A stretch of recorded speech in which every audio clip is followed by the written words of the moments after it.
Hello everyone, welcome to part 2 of Ask the King, or as I should say, Endure the King. We will continue with this shit show right now. Let's start with part 2. Unfortunately for you guys, I got hungry and decided to get myself a burrito, and I got my buddy here, the beer. The beer is my friend for tonight.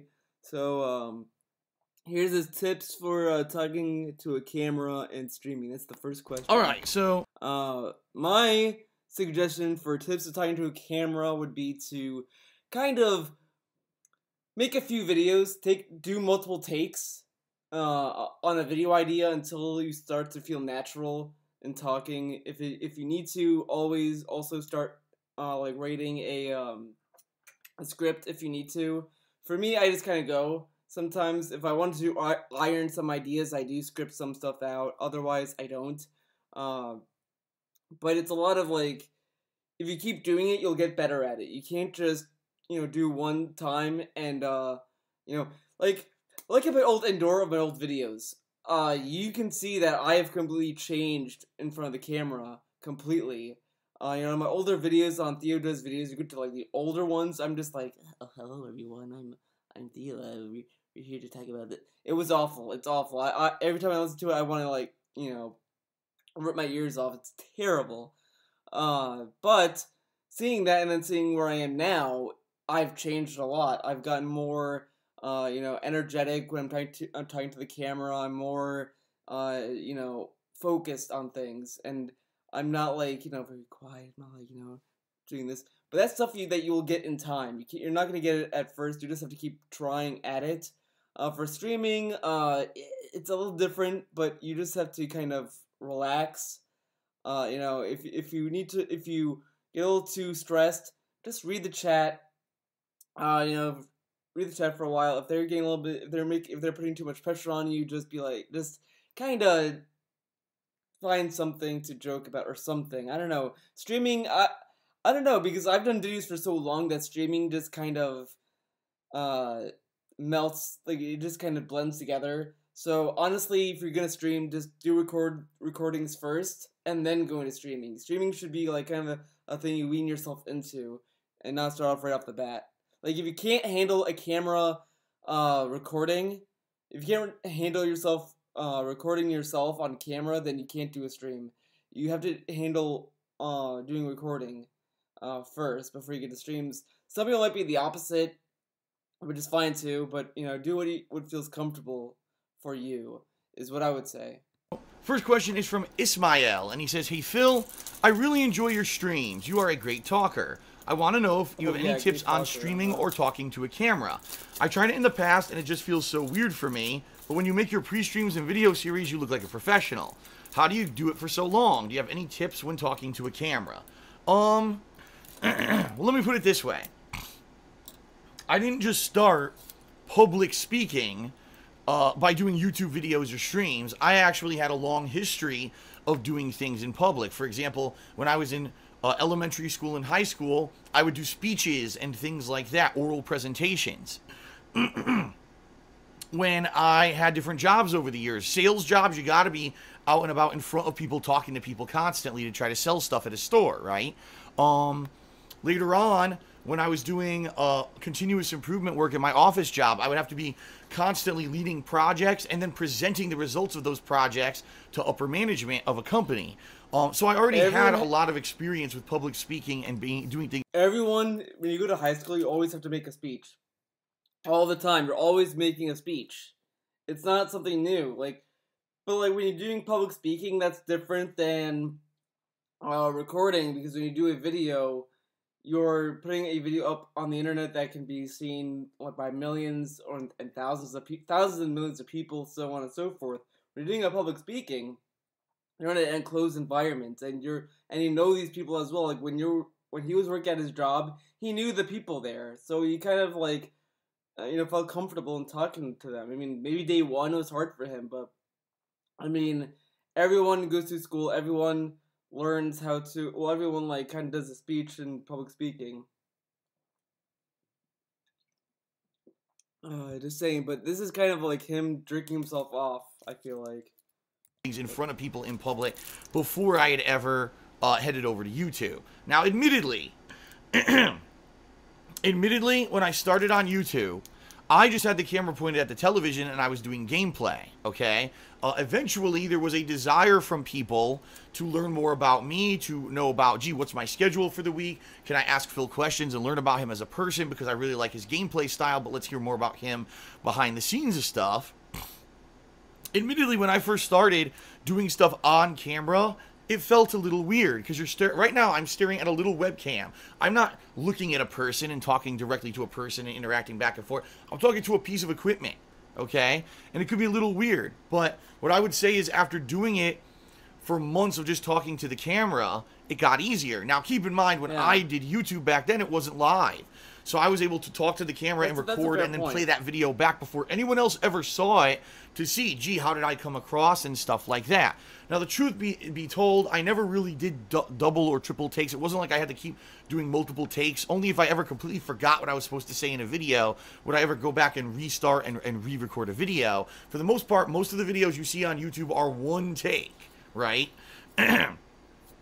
But, yeah, it came from me more of having a history of doing public speaking and stuff beforehand. Also, keep in mind, I used to be a competitive Street Fighter player. Now, here's another whole bag of worms I thought it was... Okay, look.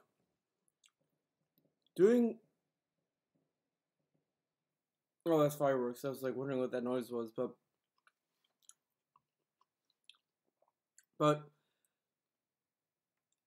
Oh, what was I gonna say? God damn it. One take. Yeah, him doing one take is terrible. Don't do one take. Never do that. Even if that first take is a good take, don't keep it. Keep working on it. Like, I did a Kill la Kill review, like, last year, and I had multiple takes of that review because, I wasn't happy with each one. The first one was pretty good, but then I was like, I don't like that. I want to try it again. And I kept going at it. And I got to a point where the last take that I used was the best take. Don't go with one take. That's why his videos are garbage. That's why his reviews are garbage, because they're all one take. Don't do one takes. Never do that. Can of worms. Where you're playing a game in front of people on public display. So if you're in a tournament, people are watching your match. They're either cheering for you or booing against you, whatever it may be. But I went to EVO and I played in front of 1,000 people on stage live. That was before it was even live streamed. It was just people live there, watching in person. But, I was used to publicly performing and doing things in front of people before I ever did YouTube or Twitch. Do I have any tips? Not really. What I would say... I like how he kind of struggled in saying, like, oh, people cheering against you. Like, he had trouble, like, getting to that part. But, that's a nitpick. I'm not... Before, if you are going to do live streams and stuff, maybe you want to get just a camera or just record locally with your webcam first, just to see how you come across, and maybe you want to try to tweak things and make yourself, get better at it before you go public on a live stream. But for the most part, for me, it was always doing other things before YouTube that got me prepared for this. Okay. Next question. Now, this is awesome. And I believe this is 100% genuine. From Tyrannid Man. Ladies and gentlemen, this is an old friend of mine, Isaac Graham, from the Street Fighter community. In fact, I'll read you his whole message. He says, "Hi, Phil. I hope you remember me. It's Isaac." This wasn't even a question. Like, let's take a look at it. Isaac Graham, an old friend, FGC pal of mine, asks if I'll ever go back to competitive fighting games. I was never in competitive fighting games, so that question does not relate to me. Isaac Graham from Maryland. I've been watching your videos for years, and I love your series. The question I have is, when are you actually going to get serious and get back into the fighting game scene? We miss you, man. I know that you're always welcome back in Maryland. You and that trash talk and hate that you carry. I hope all is well. Take care, bro. P.S. Looking forward to the next qualifiers breakfast. Yeah. Isaac is cool, man. Isaac's cool people. It's funny because a lot of people say, "Oh, Phil, everyone in the fighting game community hates you." That's not true. The truth of the matter is, there's lots of people, in particular East Coasters, who got to know me in person and hung out with me and either ran tournaments or played in tournaments with me and did this kind of stuff. He said multiple times the FGC hates him. Oh, I'm the Edward Snowden of the FGC community. They hate me. He had a fucking conspiracy theory in the Machinima video saying that, oh, the guy who worked at Machinima is part of the FTC and they hate me. Like, oh yeah, no, he never said that. Oh, that's a lie. Let's hear that again. Lots of people, in particular East Coaster game community, hates Isaac. Is cool, man. Isaac's cool people. It's funny because a lot of people say, oh, Phil. A lot of people. He said it. He said it so many times that his fans started to regurgitate what he said. That's why when he uses a lot. That's what I think happens to DSP's little head. He instills a thought into people's minds, so they believe that it's true. And then down the line, when he has to go back on something, he says, "Oh no, they all said it." Because he could always pull out some, like, one of his fans saying that, oh, the FCC hates him, but he said it himself. He compared himself to Edward Snowden. Yeah, okay, sure. One day they hate you, now they all love you. Get the fuck out of here. Pick which story you want. Well, everyone in the fighting game community hates you. That's not true. It's not true. The truth of the matter is there's lots of people. So who do we believe? You or you? Yeah, okay, Phil. That is the biggest lie so far in this Ask the King I heard. In particular, East Coasters who got to know me in person and hung out with me and either ran tournaments or played in tournaments with me and did this kind of stuff, respect me and actually, are happy that I've moved on to YouTube and found something else that I was able to do outside of Street Fighter because, we were all friendly. Those were back in the day before you could really make any kind of significant money playing Street Fighter. Even if you won tournaments, it wasn't like you were making bank playing Street Fighter because the cost of travel and the cost of all that outweighed what you won at the tournament anyway. It was more for the love. Sure, they were all happy he went to YouTube. I also remember him saying that everyone in the FTC was jealous that he went to do YouTube or some shit like that. I remember him saying that. I don't know where exactly, but I remember hearing that from Phil. I know he said that. I just don't remember what video he said it, but he said it. I know he said it. Love of the game than anything else. And Isaac was one of those people. He's from Maryland, a group of players in Maryland who are always heavily into games like Marvel vs. Capcom 2. And a lot of people down there also played CVS 2 and games like that. And a few of them played Super Turbo, Third Strike, that kind of stuff. And, he was one of the people who I've told this story about EVO where we had a qualifiers breakfast. I was actually hanging out with the Maryland guys a lot. And we were all basically placing in various tournaments. I had placed in Super Turbo. Isaac had placed in Marvel vs. Capcom 2. And I really can't remember this other guy's name, even though he was one of the main Maryland crew. He had placed in Capcom vs. SNK 2. So we'd all placed in our respective games that we had hoped we would make to the top brackets of each game. And we were cheering for each other, and it was a really awesome experience. And the qualifiers breakfast, the story, I'll tell you very briefly the story. So all of us in this group had qualified except for one guy. He hadn't qualified for a game. All the rest of us had. So we were all going to breakfast one morning, and we're leaving, and the other guy's coming with us. Like, wait, what are you doing? And he goes, what do you mean? I'm hanging out with you guys like we've been doing the whole tournament. I'm like, no, wait a minute. No, dude. This is a qualifiers breakfast. We all qualify for a tournament. You didn't. You can't come. And his face is like melted, so depressed. He was like, really? Wow. Oh, man, really? I can't hang out with you guys anymore? Like, nah, well, sometimes you can hang out with us. Not this breakfast, though, because this is a special qualifiers breakfast only for people who qualified. That does remind me of a somewhat irrelevant story from this, but there was a time where I was hanging out with my friend, two of my friends, and we got drunk one night. It was a crazy party that we went to. We got home, and this guy was the whole time when we were walking back to the house, this is back in college.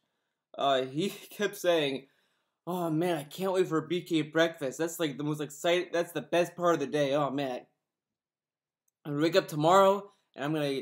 Get me some BK breakfast. He kept hyping this up. So we go to sleep. We wake up the next morning, like around noon or 11 o'clock, whatever. And the guy is still sleeping on our couch in that room we had. We go there, we wake up and we tell him, "Oh, dude, BK breakfast is over. I mean, it ended like an hour ago." And he's like, "I miss BK breakfast." And he was he was so sad. He was really depressed over it. It was something. I felt bad for him, but it was kind of funny as well. For the final brackets of their games, you didn't, so I'm sorry, dude. And the guy was like, Oh, and I was like, we're kidding, man. Come out. We're fucking with you. He totally bought it. He thought we were going to tell him he can't come to breakfast with us. But it was funny as fuck. So funny. But, yeah, so Isaac was one of the people who qualified, and he's cool people. It's funny because if we go through, like, different people in different states, I could probably mention a ton of people who I was really friendly with back in the day. But I haven't seen Isaac in a million years, man. Like, that's how it is I've been out of the competitive Street Fighter community for... Fuck, I mean, when Street Fighter 4 came out, I played it competitively for about a year, and then when Marvel vs. Capcom 3 came out, I tried to be competitive at it for a couple months, and that was really it. That was like my last hurrah, and that was, what, maybe 2010, 2011? So you're talking a good 6-7 years since I've cared about competitive Street Fighter, and I haven't seen Isaac in even longer than that. But that was cool to hear from him. Will I ever get back into competitive Street Fighter? I mean, the answer is very simple. It's the same answer I've given everyone. If there's ever a game that interests me to the point where I want to get back into it, I live about 45 minutes away from Seattle. So if I wanted to go to Seattle and participate in tournaments regularly, I could. Vegas is closer to me now than ever before. If I wanted to just take a quick flight to EVO, I could.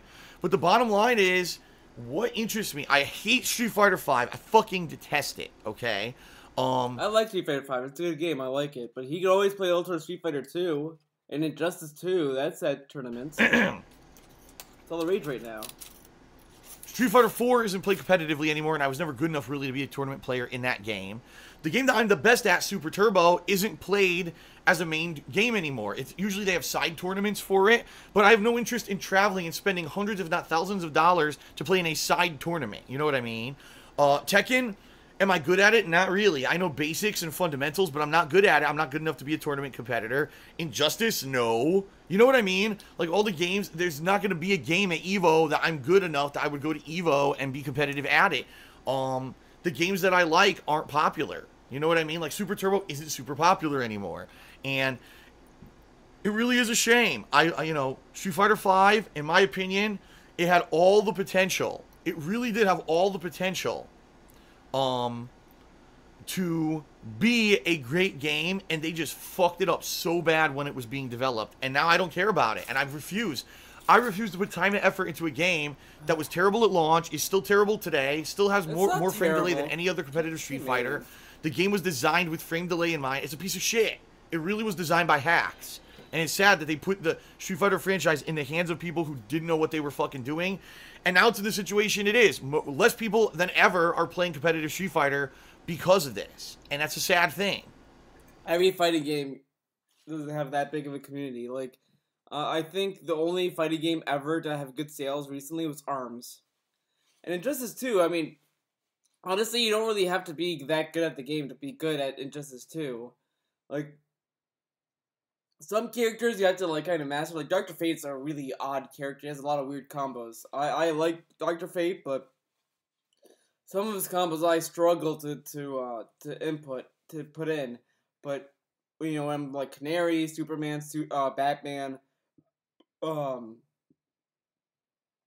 Quinn, who else? Supergirl, I think. I might have said Supergirl already, but whatever. There's all these characters that you could kind of pick from as a good selection. He could do Injustice 2. He kept saying how good he was at that game. And he could have just, you know, competed. I mean, he kept saying, like, oh, it's so good to, you know, I'm so good at the game, I would be better offline. That kind of shit. Take a sip. Okay. I actually got a cheer that's, I think, pertinent to the question. Pertinent. Timic83 did a 69-bit cheer. He says, why did you never get into Ultimate Marvel vs. Capcom 3? I felt the game got a lot better. It's very simple. Ultimate is the same game as Marvel vs. Capcom 3. What the fuck is that guy talking about? It's the same fucking game. Just with other characters that he added, which, honestly, those characters were whatever. They should have been in Marvel vs. Capcom 3. And same with those stages. So it's kind of dumb to say that oh, it's a better game. I don't know. Again, I don't know if they buffed or changed anything. I mean, they probably did change the balancing, but I mean, it was at a score of the same game. It's very simple because Marvel vs. Capcom 3 is a terrible game.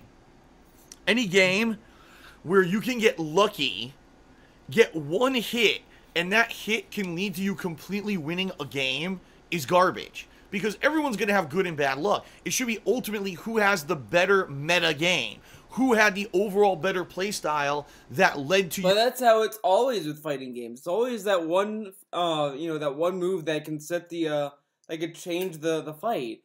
That's how fighting games always are. Like, there's a move that I love doing as Black Canary, that if I time it if I hit it at the right time, I can get a good combo off it, and I can take a lot of health out of my opponent. If I time it right, same with Skullgirls. If there's like a combo with Eliza that I love doing, and if I time it just right, I can just body the opponent fairly. But at the same time, it could happen the other way as well. I could have a good combo going by that one lucky hit, and then someone else could get another lucky, streak in. That's in fighting games innately. Marvel vs. Capcom 3 wasn't the first game to have that. The only thing that kind of threw the balancing off was the X Factor. I didn't like the X Factor personally, and I don't like how easy it is to kind of do the assists in that game. I did not like that at all. Marvel vs. not Marvel. Skullgirls kind of has a simpler way of doing that, and I like that a little bit more, but it's, I don't know, I like this, at least two. That's what I like about Tatsunoko. Tatsunoko is a very straightforward fighting game, and that's what I liked. I don't like what they're doing with the vs. Capcom games now. I don't like Infinite. I played Infinite. It was a terrible game. I did not like that demo. That demo just turned me the fuck off from that game. Captain Marvel was the only character I actually liked playing in that demo, which is honestly the saddest thing about that demo. Only one character was fun. You winning the match. But Marvel vs. Capcom 3 is ultimately about getting that one lucky hit, using X Factor, and then blowing out your opponent completely and winning instantly. It's a garbage game. At its core, the way it was designed is flawed and not a good competitive game, and that's a shame.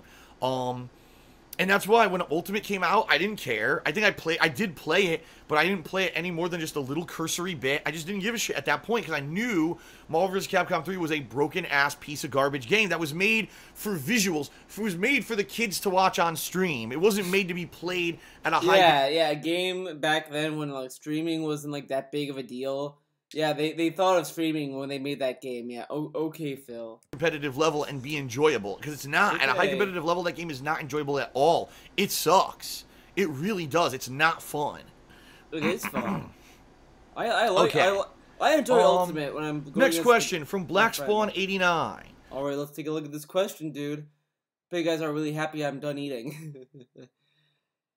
Why has my joking commentary and playthroughs become more tame PC over the years? Oh my god. This is gonna be fucking SJW. It's an SJW minefield, dude. So that question has nothing to do with me. I didn't change my commentary at all. If anything, I got a little more loud. I got louder in my videos, in these videos at least.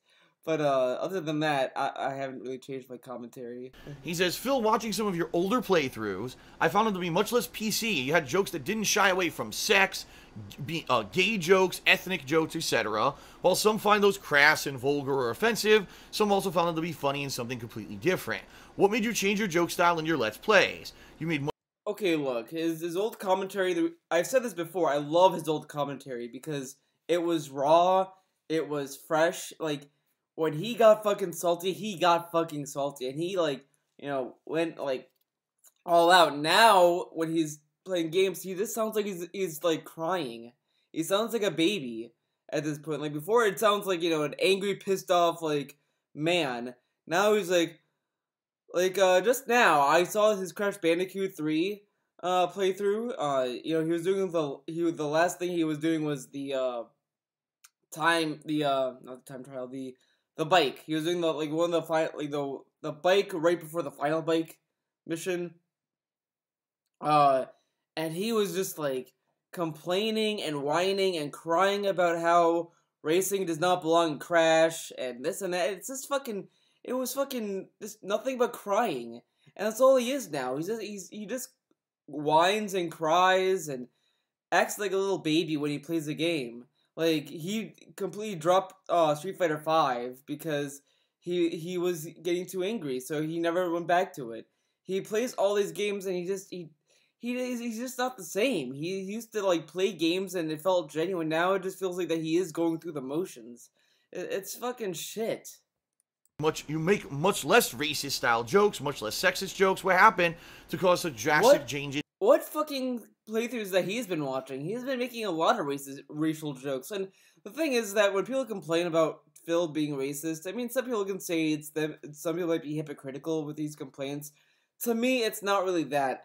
I don't mind edgy humor. It's just that it's really about the delivery. Like, you know, with South Park, I've said this even on his forums with my account, saying that, you know, when we look at South Park, when South Park makes a joke that's racist or edgy, they have a team of writers, and they have people that watch the episode and tell them, hey, you might need to pull back on this, this is a little offensive, this and that. Some situations might be different than others. I mean, some episodes might get, you know, a different treatment for a particular reason.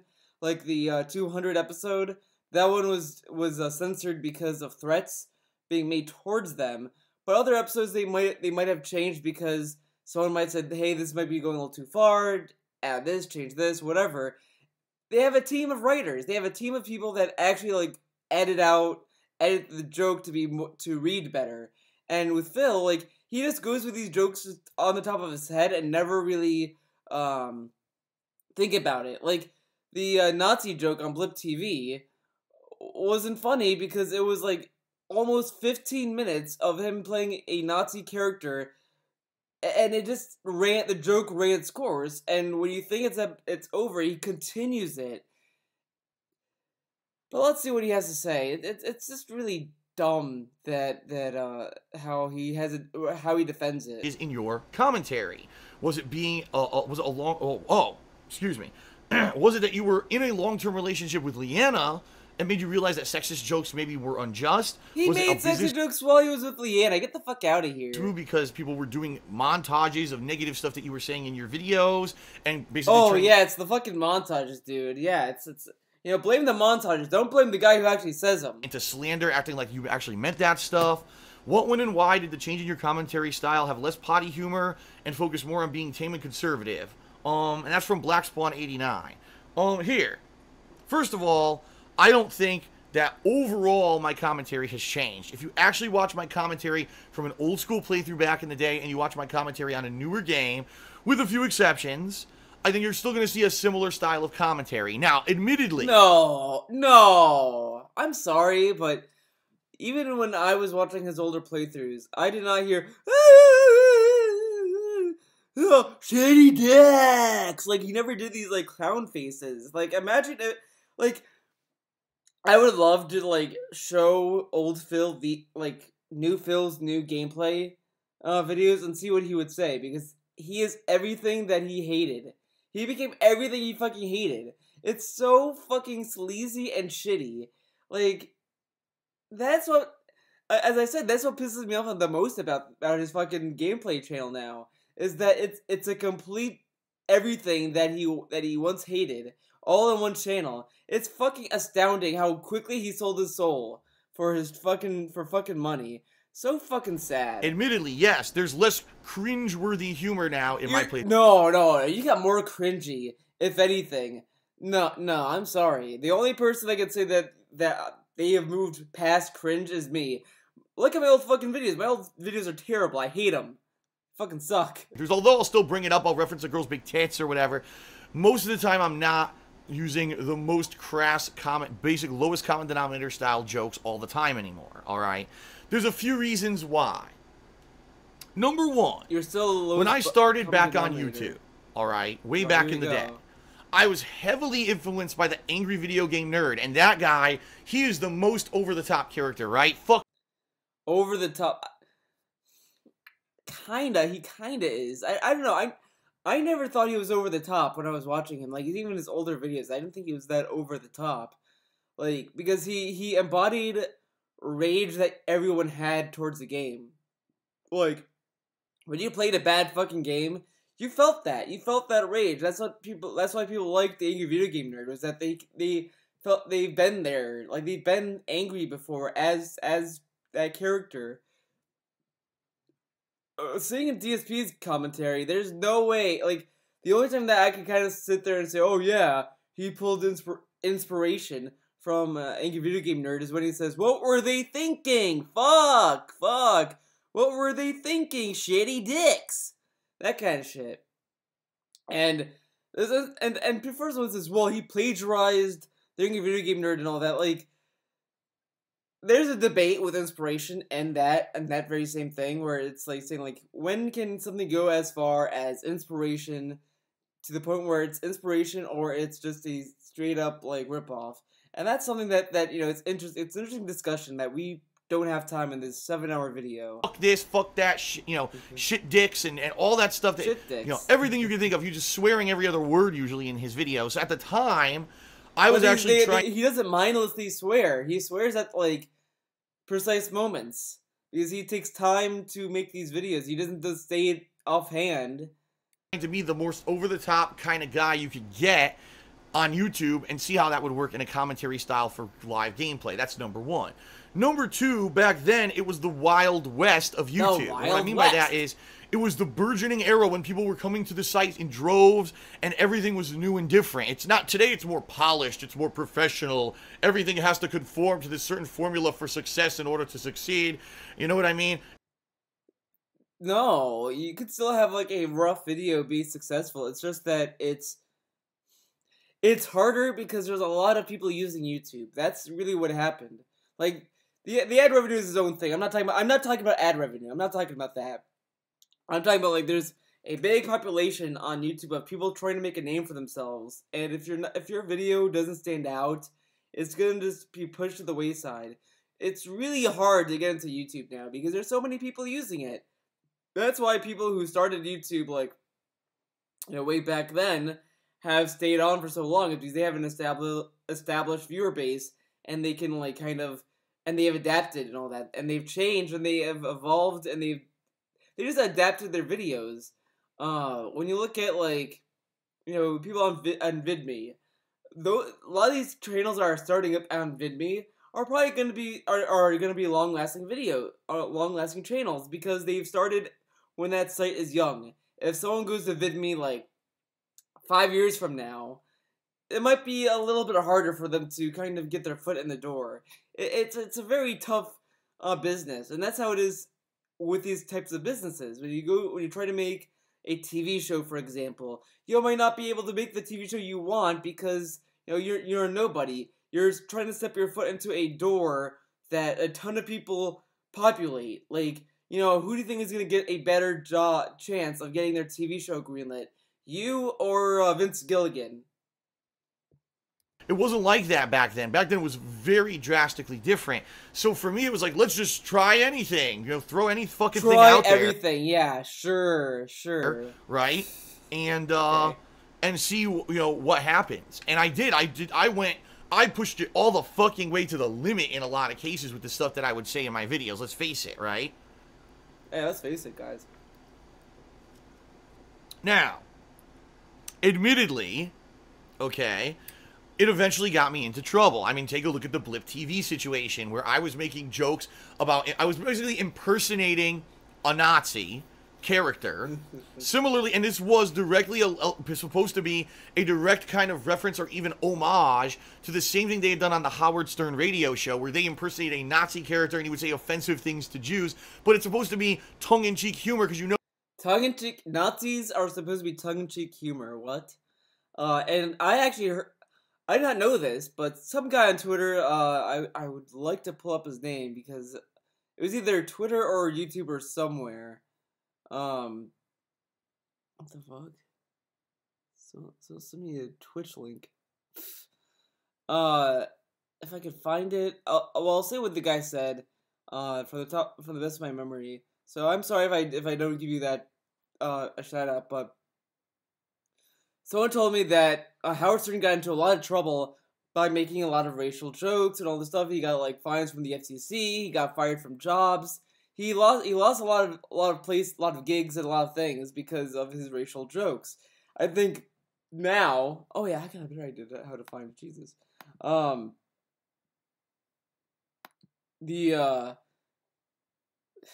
Man, what was it? I'm losing my I'm losing my my words now, guys. I'm sorry. I'm terribly sorry about this. But fuck, am I gonna find it? The yeah, he lost a lot of like gigs and stuff because of his jokes, and that's what Phil wanted to emulate. A guy that made risky humor that got into a lot of trouble for that risky humor, and it's like, well, see, it's a joke, but like he went on to being a Nazi for a very long fucking time, and Blip is not gonna have it. To be on TBH. No, you're supposed to be an over-the-top Nazi character. That was the point of the segment on the Howard Stern Show, and I was trying to do the same thing. Blip didn't care. They were like, dude, you're making Nazi, racist jokes against Jews. Forget that. And they basically kicked me off the site because someone pretended to complain about it when in reality it was a troll. How do you pretend to complain about it? Like, I love that he is like he's like still holding on to the idea that someone pretended to be offended at that. What if they're being serious? Like, I'm sure if I, like, you know, go outside, hang out with my friends and start making Nazi jokes and act like a Nazi, they're probably gonna be fucking offended. I'll never see them ever again. I mean, it's just, you gotta know your audience. And it's just, he shouldn't have made that joke to begin with. It was dumb that he made that joke. Who's trying to get me kicked off the site and even publicly bragged about it later. Oh, but okay, you see what I mean? Okay, I finally reached that point where I was like, okay, maybe I finally reached the limit.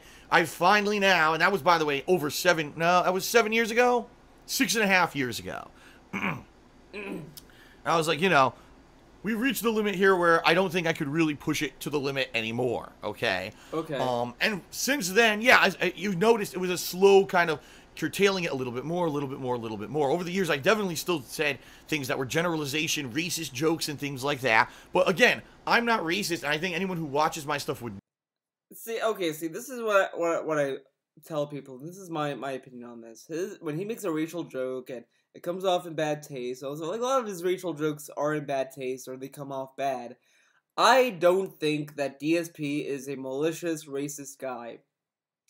I don't think that he's like, you know, gonna don the KKK uniform and start doing that kind of... I don't think that's the kind of racist he is. I just think that he just says these racial jokes without thinking.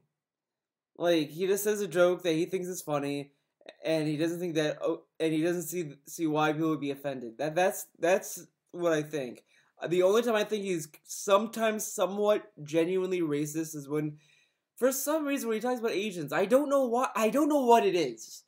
Like, when he talks about, like, you know, any other race or ethnicity or whatever, it's like, okay, whatever. I mean, that's shitty, but okay, whatever. But then when he goes into Asians, it's just that it's just he goes into, like, he's so harsh on them. I don't know why. And that, I don't know if that's just me, but it just feels weird that he's more vocal about that than any other race on this planet. Know that. You know that I'm just making general jokes to insult everyone. I've insulted my own heritage, Italian culture. I've insulted many times as much. No. Okay, doing a fucking Italian accent is not considered fucking, like, oh man, like that's like me saying, guys, I make fun of the Greeks, okay, guys? See, I'm okay, I make fun of the Greeks, by, saying gyro. They don't like saying gyro, it's euro, but, you know, they say, I don't know, it's fucking, his reasoning, like, oh, I make fun of Italians.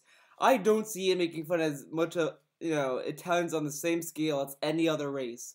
Like, if anything, he's like kind of he's like more lenient on the Italians than any other fucking race on this planet. Like, the most I've seen is, like, in The Godfather, he kept doing that generic stereotypical Italian voice, and that's it. That's it. That's the most I've seen. That's, like, less than anything else that I've seen him do for other races. As much as anything else, so I'm an equal opportunity, you know, jokester, pretty much. Yeah, sure, okay. But what you gotta realize is that things change over time. And it's funny because the same things, these crude humor, right, that got me popular on YouTube back in the day, today people literally will bring it up and say, Phil's a racist. Here's things he said, you know, 7 years ago in his videos, and they'll bring up those jokes and act like I actually meant it. Now, like he says that, like, oh, stuff that years ago, People bring up that's irrelevant, but he brings old shit about other YouTubers all the time. Use it as trying to say that I'm a racist, right? Now, back in the day, people thought it was funny. They understood the humor. They were a lot more open to it. Now, YouTube's become more PC and more SJW. I mean, the SJW movement didn't exist back then. Okay, no, the SJW movement has always existed. It's just that back when, the SJWs were, they were less volatile and they were less fringe. They weren't as fringe as they are now. Now it's like a bunch of lunatics running the madhouse. It's just, it's fucking insanity. Like, because as I said, I think I said this in another video, but it's one thing to say that I would like to see more women main characters. I would like to see that. Okay, that's one thing.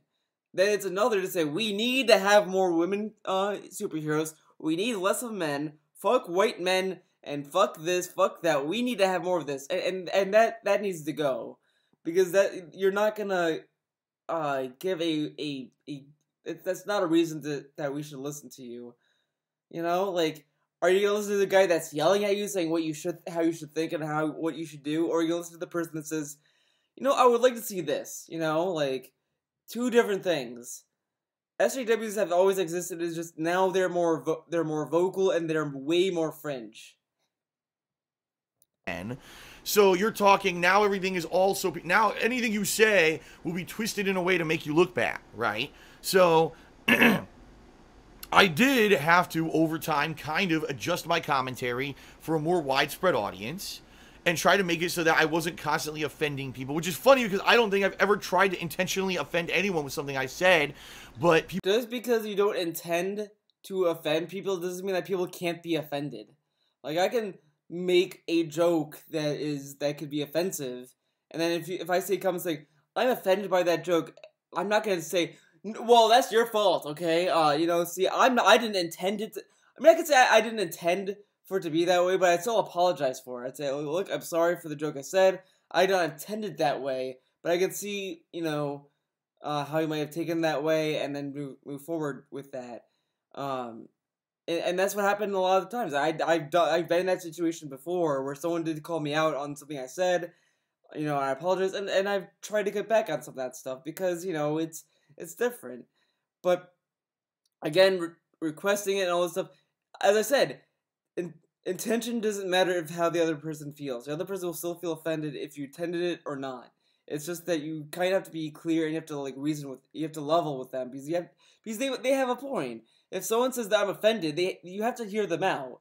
And if they explain their reason and it's like, okay, I can see, and like, if I make a joke about okay, black people in the ghettos, I make some joke about that, and then someone says, Theo, that's offensive, I don't think that's really fair, and I didn't think that was funny or whatever, I would say, okay, well, I'm sorry, I not intended that way, but I can see, I can see how you feel, not that, but like, I can see where you're coming from, because the way that the joke sounds, it does sound a little bit offensive, whatever.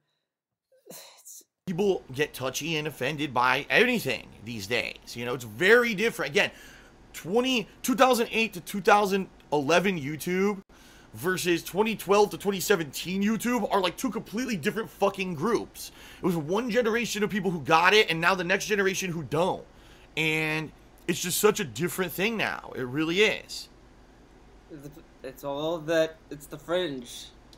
It's true that the same humor that got me popular back then and made me a big YouTuber basically flipped on its head and got me in trouble later on, even though it's the same shit, right? And it wasn't me that changed, it was the culture of the YouTube viewer and the new generation of viewers coming in who were basically different people and had... Oh, it's not me, it's you guys. Yeah, what if these people grew up, or they found out that your jokes were not funny and they were more offensive?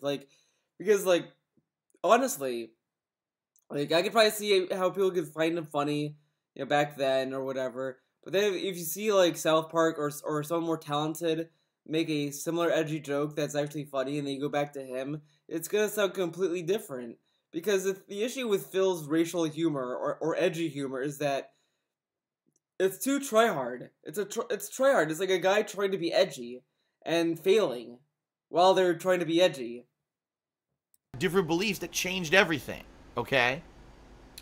Now, I'm not to say that I wouldn't make jokes like this from time to time. I still do. It's just that I don't do it constantly anymore. And, I mean, ultimately, is my content better because of it? I don't know. That's a subjective question. Some people might say, man, I really wish the old school Phil would come back. And other people are like, no, I like the new school Phil, who is more mature. The only people who like the new school Phil are fucking dummies. Dummies. I'm sorry. Look, if you still like Phil and you're like, oh, I like new school Phil, and you're not a dummy, well, I'm sorry, you're a dummy. This new Phil is so fucking cancer. It's just maybe not cancer. That might be a little too far, but he's just so annoying and cringy and just terrible, like terrible. Like every time I watch his Twitch stream, like there's the only time that I can actually enjoy watching him on Twitch is when he's doing a fighting game. That's the only time I actually genuinely enjoy watching his stream of his. Right this year. When he plays Ultra Street Fighter 2, Tekken 7, Injustice 2. Like, those are fun streams I watched. When I watched the Crash Bandicoot stream, I hated it. I could not stand it. It's not that he was bad at the game. It was just that the jokes, the voice, the facial reactions he makes are so annoying and cringy.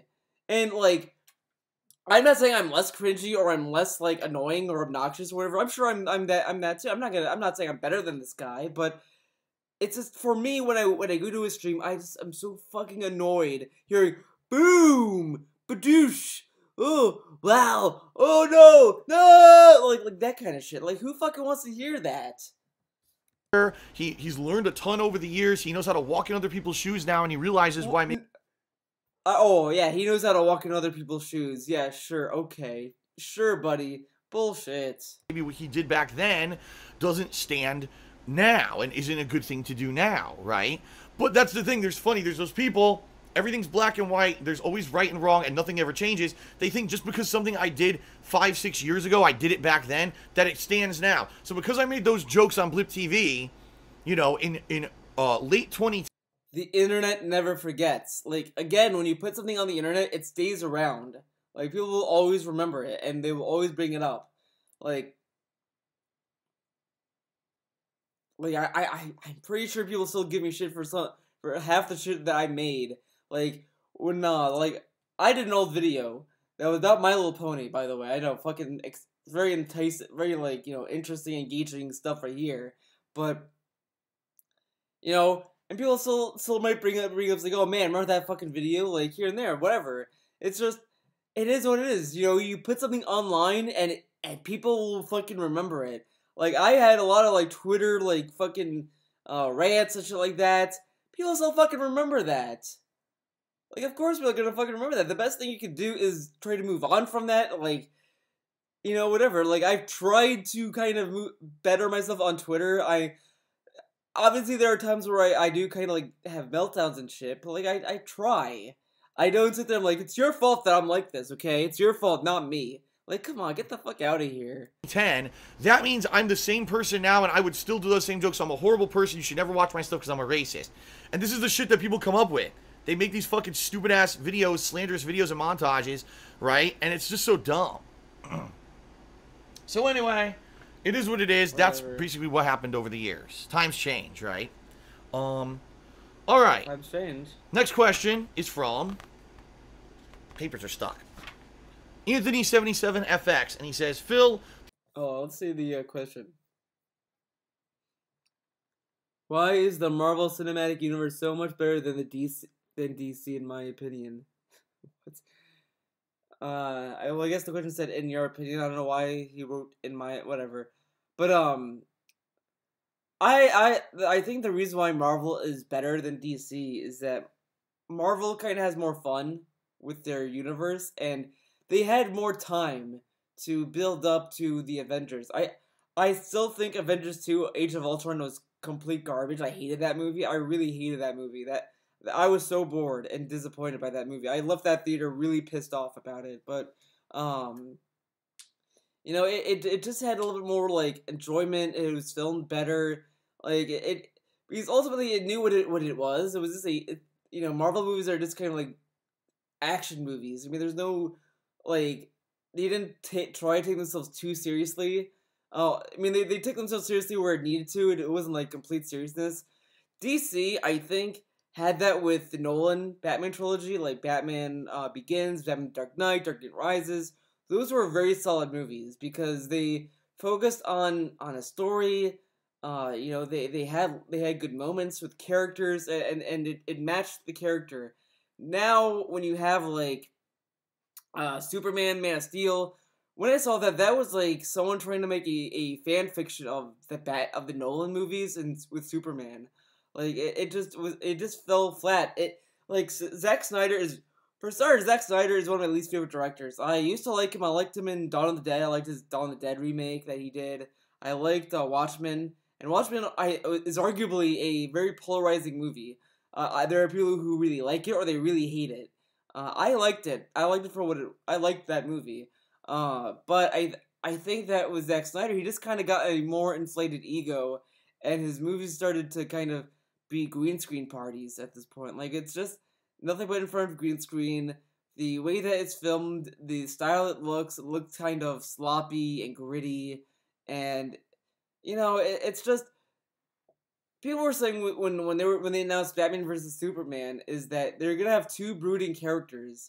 Like Superman is so much not like Superman that it just is polarizing. And people say like, oh well, they are trying to be different, but it's just they're not the things that they're trying to be different with is stuff that like you've seen before, and it doesn't add anything. Like having Superman more depressed and brooding doesn't add anything to Superman. Because we've seen a brooding character before in the DC universe.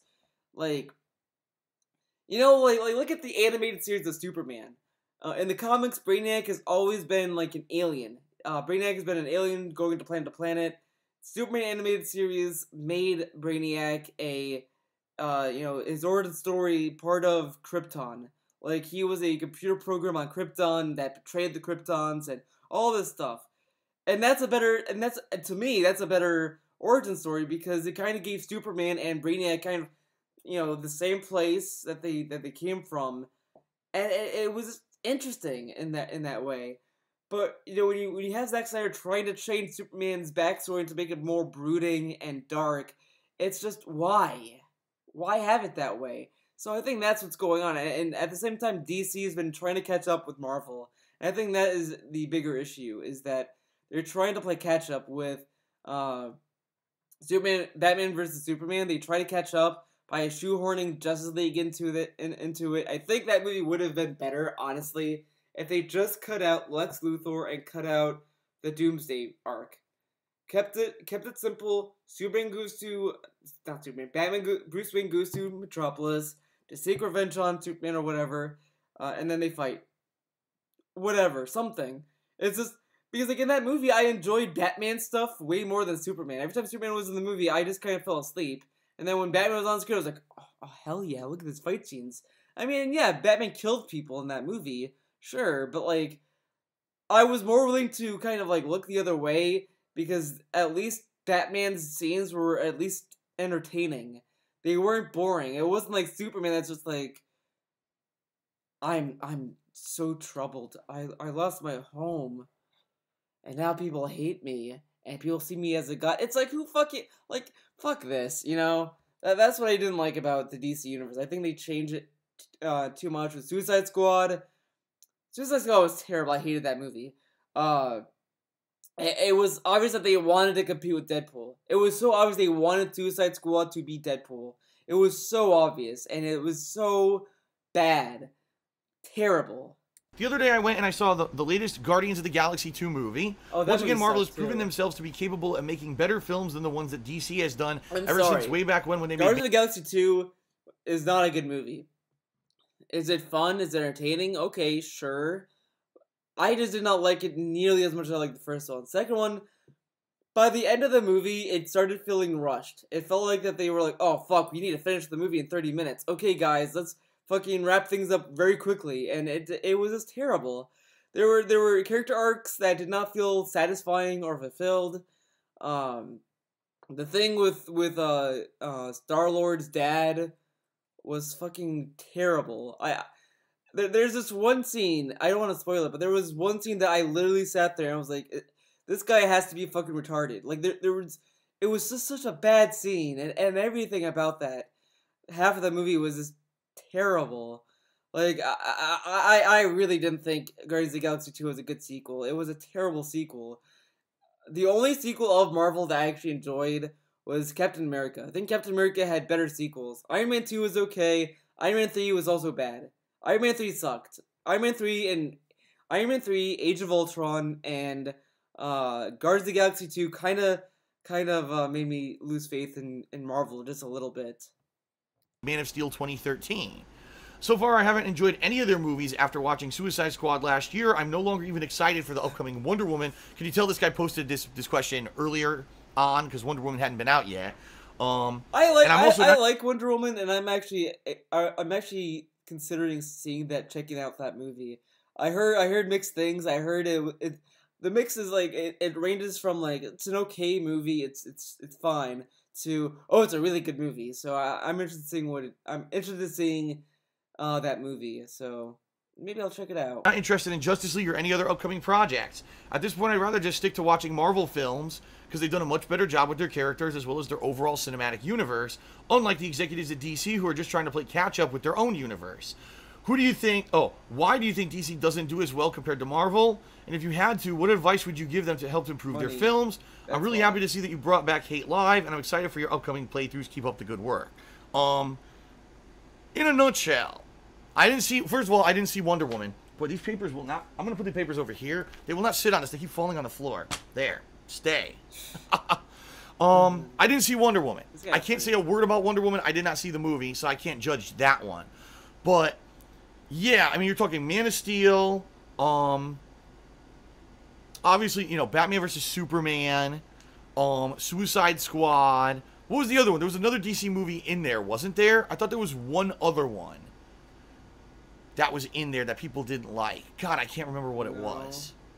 I don't think See, the DC movies are so not memorable or good to me. Like, they don't even stick in my head. I can't even remember. Seriously. But anyway. In my opinion, here's the reason why the movies suck. The directors. It's that simple. Because the creative direction of where a movie is going can completely change its tone. The problem with a movie like Batman vs. Superman was that they tried to be too dark, too serious, and the movie ended up being too convoluted for having way too much shit thrown into it rather than just being a cohesive story, okay? Suicide Squad. That movie, you could tell, is a jumbled mess because they wanted it to be a dark tale, and then later on they went back and reshot a bunch of the movie to make it more lighthearted when people complained that Batman vs. Superman was too dark. The directors of these movies, instead of being I don't get why people would complain about Batman vs. Superman being too dark. I didn't... Like, the tone was whatever for that movie to begin with. I just think that Superman was too dark.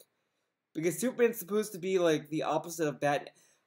Like, that's the whole point. Like, Batman and Superman naturally are friction, and that's what's interesting about them. Like, one's, like, the optimist, and, like, like, one's, like, the Boy Scout, like, very, like, heroic, while the other one's, like, more cynical and brooding, and that's why people find their friendship to be fascinating and engaging naturally.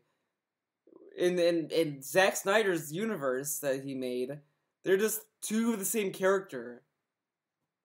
Touch who these characters are and trying to make movies in the spirit of the creative source material, which is what Marvel is good at. They're good at taking a character like Iron Man and saying, what are the pros and cons of Iron Man? The pros are that he has a good personality, he's a jokester, but he's also hyper intelligent, but he's an alcoholic. That's one of the cons. They take those and they create a creative movie and universe around what's already established in the Marvel lore to make something great. DC guys, fuck it, we want to make an artistic piece. So we're gonna just throw this away and throw that away. We'll have creative. Man, he really hates artistic vision. DC movies are not even trying to be artistic. Like, I mean, they try. They try harder. They tried harder. Well, no, they try harder in all their movies, but they try. They try, but like, I wouldn't say that their intent was to be like full artsy. I don't think the reason why those movies suck is because they try to be artsy. I think they just suck because they were rushed. The portrayals of some characters were pretty bad. It's just, yeah, it had nothing to do with, oh, they're being artsy, fuck it. Like, control over this and that and this and that, and it ends up just transforming it into something it wasn't supposed to be based off of the core material. Now, some people will argue, well, if you just stay towards the source material, you'd never make a movie because you just have people running around in their underwear and it wouldn't be realistic at all and people wouldn't like it. I'm gonna hear that again. Off of the core material. Now, some people will argue, well, if you just stay towards the source material, you'd never make a movie because you just have people running around in their underwear and it wouldn't be realistic at all and people would. So, but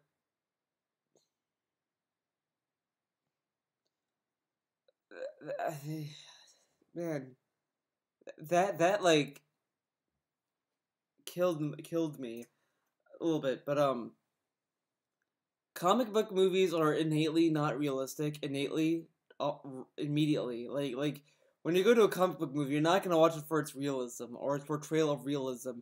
And not even Batman vs Superman. It's that because they're already in their underwear. They're already in like spandex. They're, you know, a guy's dressing as a fucking bat. One person came from the fucking from space, and people are like, well, we need to make that more real or serious. Like what?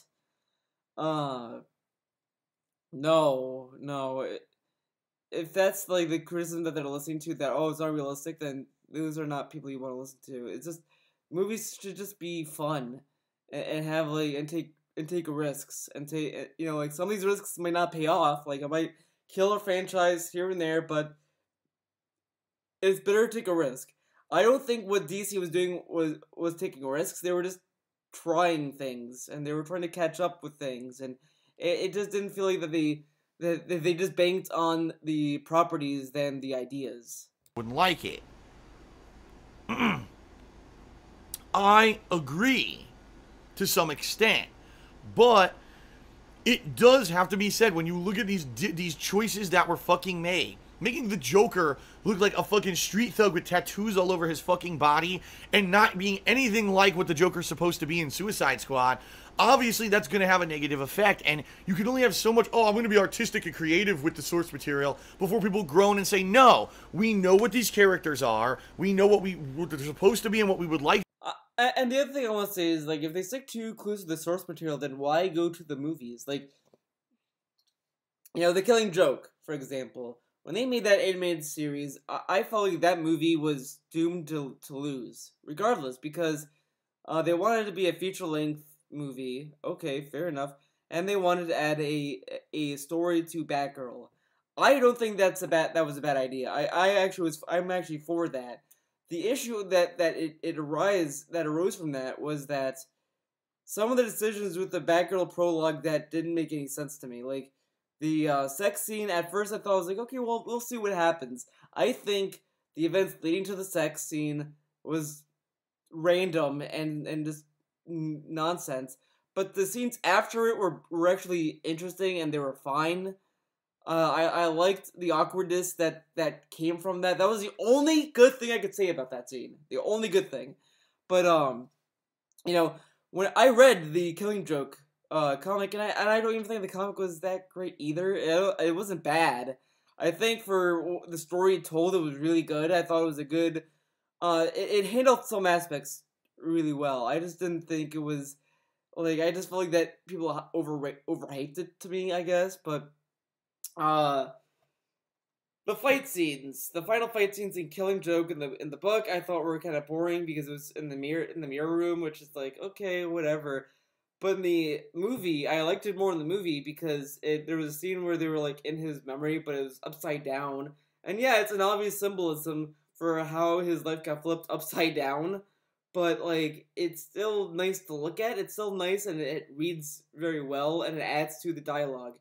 But the reason why I think the Batgirl prologue I appreciate it is that there's a scene where, spoilers I guess, Batman sees Barbara in the hospital, and you know this was after she got shot. Obviously, Batman in the book just immediately says, "Oh, it's me, Bruce." Like it was just. I thought, like, why would Batman say his name? Like, it just feels kind of like out of character for him. I don't know. It just felt weird to me. In the movie, I was like, okay, well they had a relationship before. They had like they worked together, and then here it kind of had more weight. That scene had more weight to it. I just think that what shot it was that the prologue just felt out of place because there was nothing really connecting it to the story that well, except for like one scene, as I said.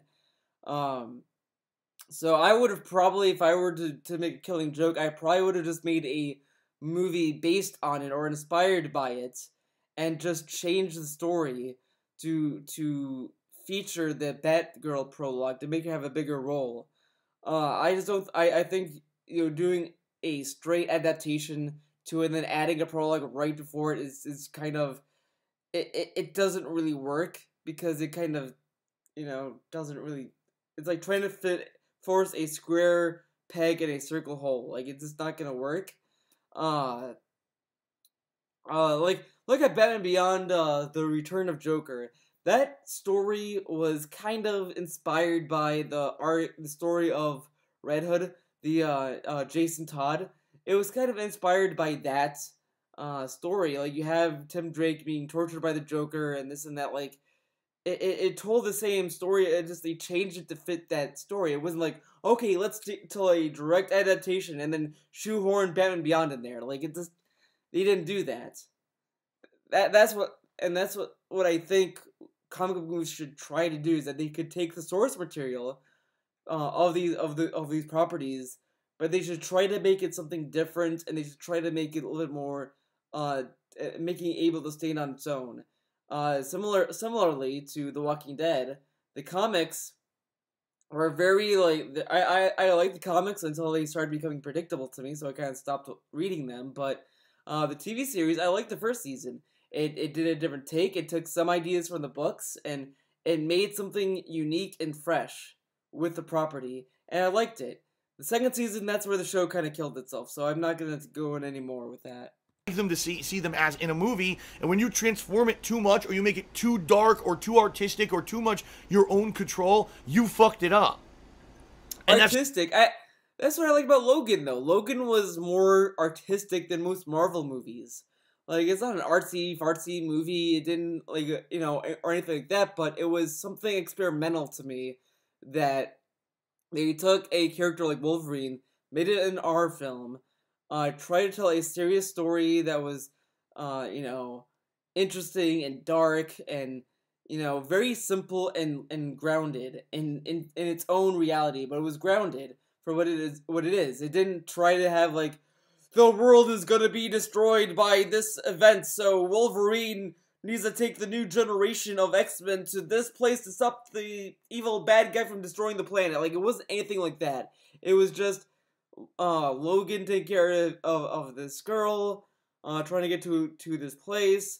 He sees all these kids there, and he's trying to, like, and it's, like, kind of like a good, like, passing of the torch type movie that was touching, and it was, a great movie. It was a very good movie, and I really liked it. I really liked that movie. It was really one of my favorite Marvel movies. I think it was the best Marvel movie I have seen.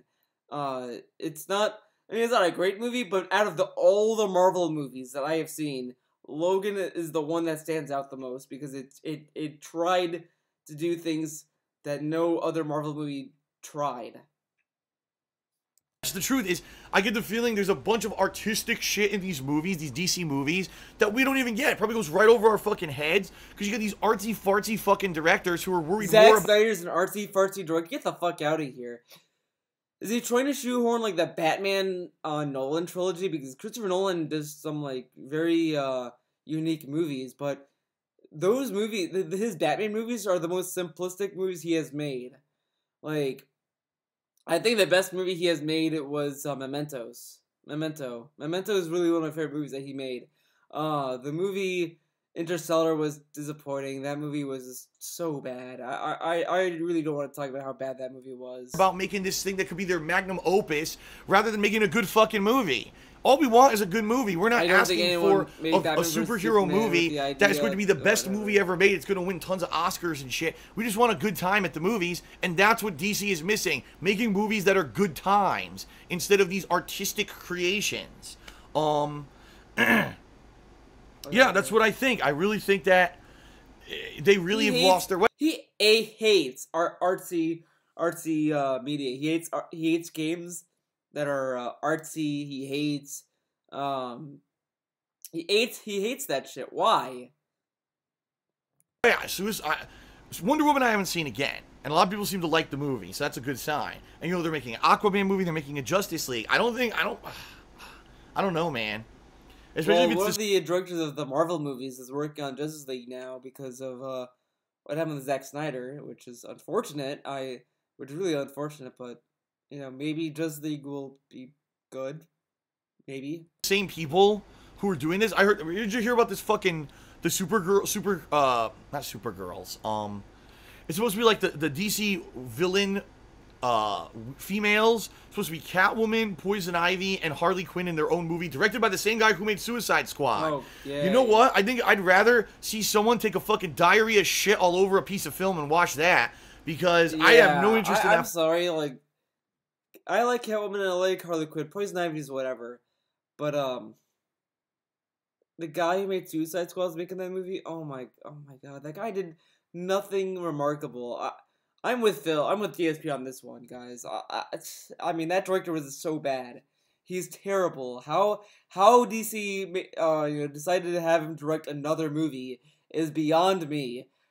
Just fucking movie. That movie's going to suck shit because they just don't get it. It's not going to be the source material. They're going to ruin it again. I just know they are. Not even an artsy-fartsy Gotham City Sirens is what it's going to be called. It's going to be shit. It's going to be Gotham City Diddly Dicks. Fucking Dingleberries. It's going to be so crap, man. Oh, I'm so disappointed what they're doing there.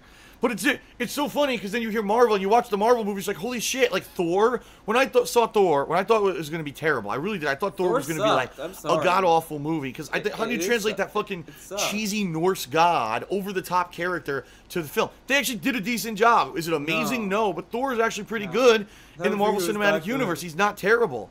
And you know what I mean? Like, they took the source material, they tried to take the positives and negatives. How is Thor over the top? You have in the Marvel universe, you have a guy, when he gets angry, he becomes a big green Hulk monster thing.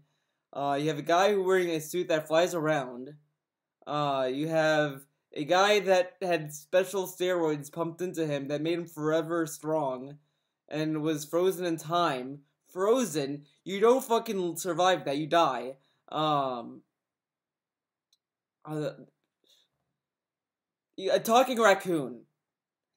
Oh yeah, but Thor, he's over the top and ridiculous. I don't know how they can make a movie out. Yeah, okay, Phil. Keep it true, but then make it a little bit more realistic, and they just made a fun movie. Versus, this is supposed to be artistic. Let's do this and that, and let's change Thor completely. And fuck this. All right, enough of this. Enough of shitting on David Ayer, because people will be angry at me, even though I fucking hate everything he's ever done. David Ayer is not a direct. Okay, this isn't about Phil, but this is for people who are like defending David Ayer. I want to see. I'm gonna show you. I'm gonna read off his fucking resume of fucking films, and you tell me which one sounds like a fucking masterpiece to you. Okay, all right. So let's see. I'm gonna only do the things that he directed. Okay, what he written, what he produced. Not gonna bother. Just stuff that he directed himself. Harsh Times. I never saw that movie. Street Kings, I might have seen that movie, and it's whatever. End of Watch. Sabotage. Fury, I think some people might have liked that, but I don't think a lot of people liked it, though. I think it was like only a few people. Suicide Squad, a great movie, right? Bright. Well, Bright's coming out this year, never mind. So, yeah, that's his resume, guys. That's what he directed. He only directed 6 movies between 2005 and 2016. Yeah, this guy's a fucking brilliant director. Yeah, get the fuck out of here. He did writing for Train Day, and Train Day was a good movie, but he did not direct it. So there you go. Next question. This one's from Last Rambo. Oh, last Dumbo here. Okay. Why are gamers? Oh, this question. I already like this question because it's so dumb. Why are gamers so angry about DLC / season passes, etc.? Last Dumbo, are you this fucking dumb? Why are they angry? Yeah, mystery of the year, right? Doesn't it guarantee that a game will still get supported in the future?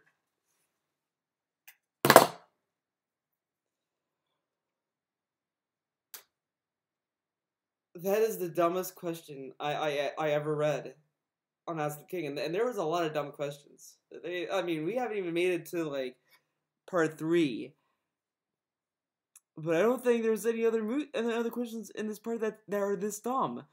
Last Rambo, if you're watching this fucking video, are you fucking brain dead? You don't know why people are upset? Like, okay, when like DLC was a thing, when they started, everyone was like, "Oh, cool, we get to like download added content to the game."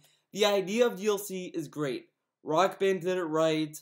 Guitar Hero did it right because you're adding songs to that game naturally. I mean, obviously, it's an easy thing to say, but when you look at a game like Injustice 2 or like any game at this point, you're paying $60 for a game, Rambo. Okay, you're going to the store, you're paying $60. Now, what do you expect in that game? Do you expect a full satisfactory game that has a lot of content with that $60, or do you expect to have an empty game and then pay DLC later on, knowing you're gonna pay DLC later on? And the way that season passes have been getting more and more expensive, are you fucking insane? Like, okay. I did like Star Wars Battlefront. I played that game for a while.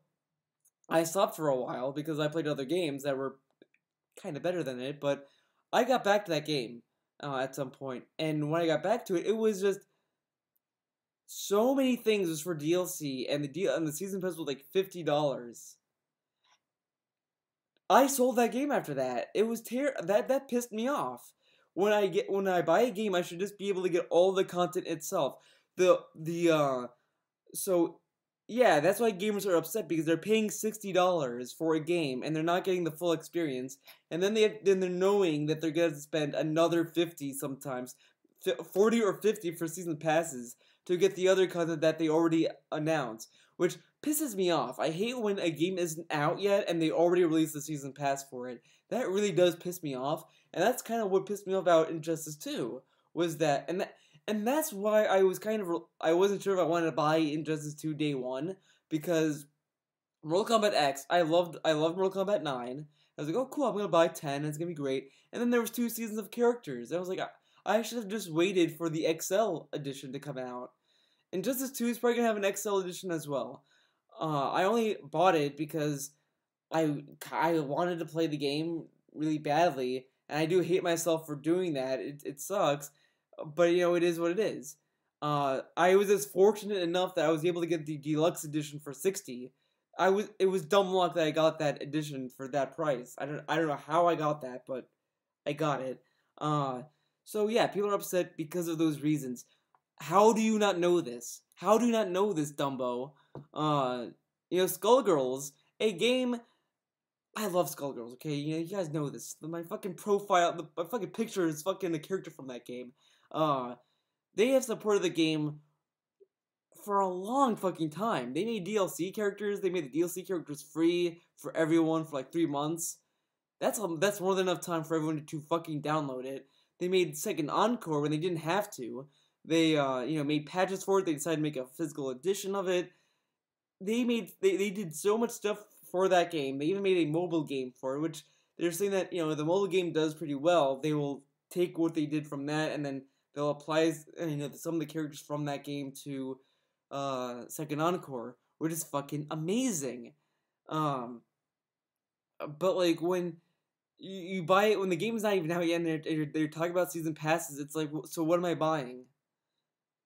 Oh my god, Dumbo, you're the biggest dummy, and I know you gave Phil the Switch. You're probably that dumb. 341.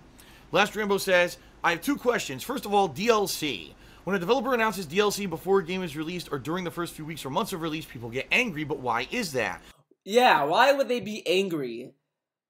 Now I'm ranting about Rambo at this point. On Last Rambo, because this is just phenomenally dumb. Yeah, why would they be angry about a game that's not out yet getting DLC?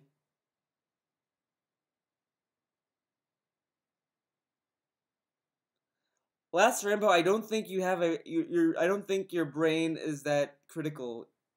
Okay, I mean, just think about that. Just think about what that entails. The game's not out yet, but there's DLC coming for that game. Think. Because even if DLC is announced in the middle or late lifespan of the game, it's bound to happen. I think it guarantees that the game is still getting support. But like, at this point, anyone would just assume the game is gonna get support regardless. The game comes out day one. I'm willing to bet that game's gonna get support for at least a year. Like for example, Lab Zero is gonna release Indivisible next year. So they say. So that game comes out next year, let's say. Day one, it comes out. I'm more willing to believe that they're going to support that game for, like, at least a year. At least, or at most, whatever. They're going to support that game for a year because the game would not be a year old after one day. So they're going to support that game because, because it's a release to the public. People are going to play. They might see some patches that needs to be made or whatever. But when you have DLC that's being announced for, like, Call of Duty, it's like, why? I mean, it's just like, of course that they're gonna get support. Listen, the reason people are angry about DLC is very simple. Because they're tired of getting ripped off.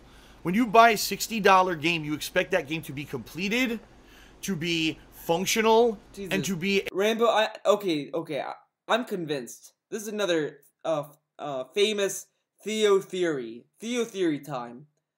I think Last Rambo made that question on purpose to make Phil sound reasonable and smart and this and that because, yeah. A full retail purchase value. And what's happening a lot in this day and age is you're getting a game, has a season pass announced before the game even fucking comes out. The game comes out, it's broken, it's buggy, it doesn't fucking work. Why are you selling a season pass before you even made a core fucking game that works? In addition... there's way too many games now that release DLC so quickly that that could have been part of the core game. I'll give you a perfect example of this, something that I have not stood for. Injustice 2 released on May 16th, 2017, okay? Red Hood, the first DLC character, released for season pass subscribers on the 13th of June, not even 30 days after the release of the retail game. Do you really believe that he couldn't have been made available for retail release? Fuck no. He was ready, but they wanted to sell DLC right away. So they exactly. That's really what I was just astounded with NetherRealm was that with the balls that they had to just celebrate how shitty amount of characters you'll get. Like even the deluxe edition, again, I'm like jerking off to this, but like I got it for $60 from some fucking mistake that GameStop made. And it wasn't like they shipped me the wrong game. I went to the fucking store to pick up the game, and the guy handed me the Ultimate Edition. Okay, great. It was great. It was a great night for me. That was $100. 100. Like, I bought the standard edition because I was like, I'm not gonna pay fucking 100. I'll just buy I was thinking of just paying 60 and only buying the characters I want to play. I was just fortunate enough that the guy fucked up and gave me the Ultimate Edition for without me paying more, which is fucking amazing.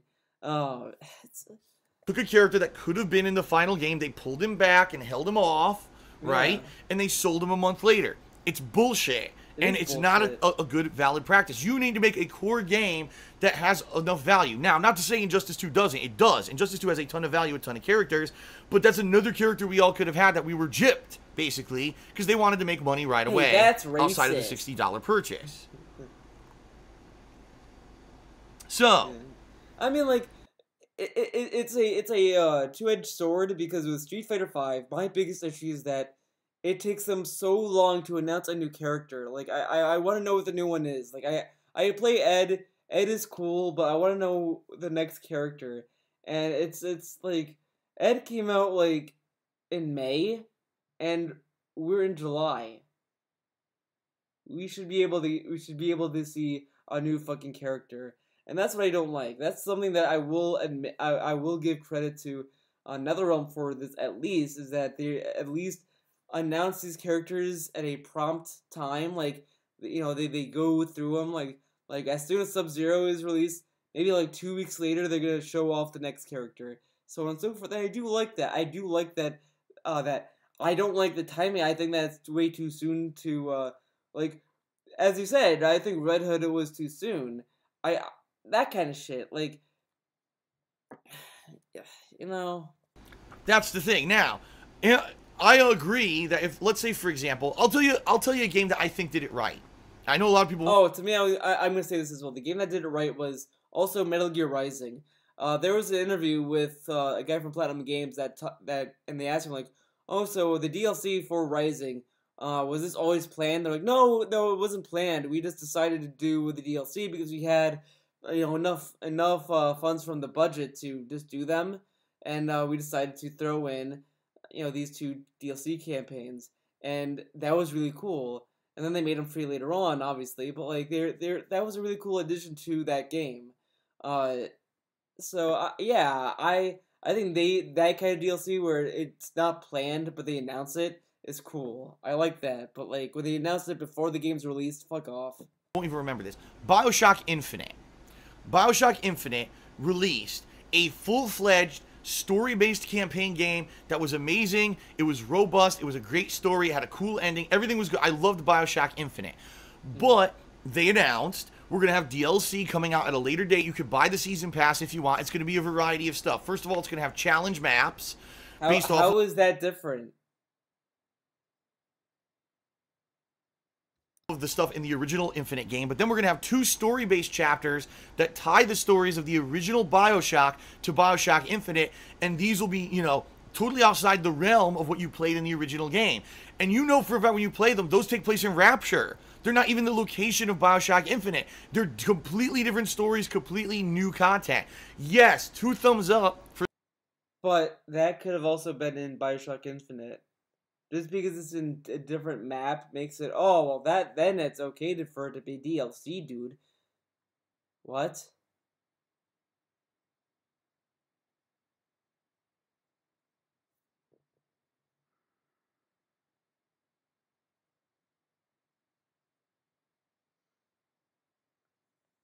That is so dumb. That's not a reason. It doesn't... For a season pass like that, that's going to add significant amount of new stuff that obviously wasn't part of the original game's development. But who said it couldn't? Like, what if all they had to do was delay BioShock Infinite to add those into the game? That I will support. That I will support. But I will not support, oh, a DLC add-on pack of 4 characters that could have easily been in the retail release. Fuck that. That's bullshit. So there's ways to do it right and ways to not do it right. Okay? Well, I think with Injustice 2, I think Red Hood was probably the one that was most ready. I don't think Starfire's ready. I don't think Raiden is ready. I don't think... Sub-Zero is obviously getting close to ready, but I don't think he was ready when they released Red Hood. You know, that kind of stuff. I think Red Hood was the most ready than the others. I think the anger that people are expressing about the DLC is because they've been burned too many times. Batman Arkham Knight, I bought the season pass. 9 out of like the 10 DLCs were complete shit. There were 2 story-based DLCs that were... I only bought the 2 DLC stories, and I waited for the last one to be on sale. I got that for like $3, I think, and that was worth it. I was like, hell yeah. I still haven't beaten it yet. I want to beat it, but I'm just really lazy with that game. The one with Batgirl is pretty good. I also bought the Red Hood one because I wanted to play as Red Hood.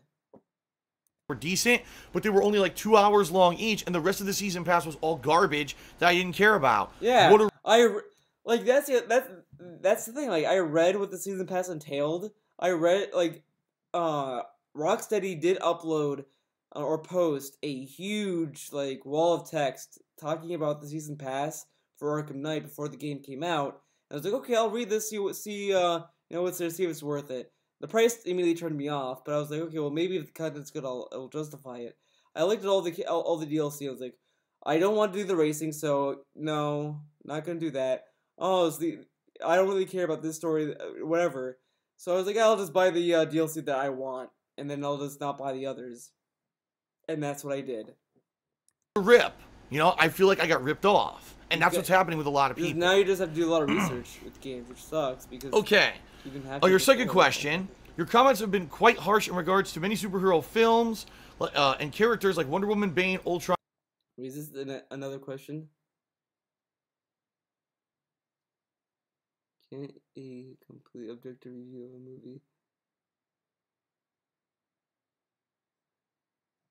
On Loki, Doomsday, Lex Luthor, for not following what the comic books and source material say. However, you mentioned that you love Lord of the Rings films, despite them not including everything from the books. My question is, would it be more fair that the films get reviewed on their own objective manner? Not everything can be translated well to films. For example, if they had yellow spandex suits in the X-Men movies, you probably would say it looks like shit. They did have that spandex suit in one of the X-Men movies. I think it was like First Class that had it. I like First Class, by the way. I'm gonna stop here because I need to get another beer. I need to get another beer ski, dude. This is done, man.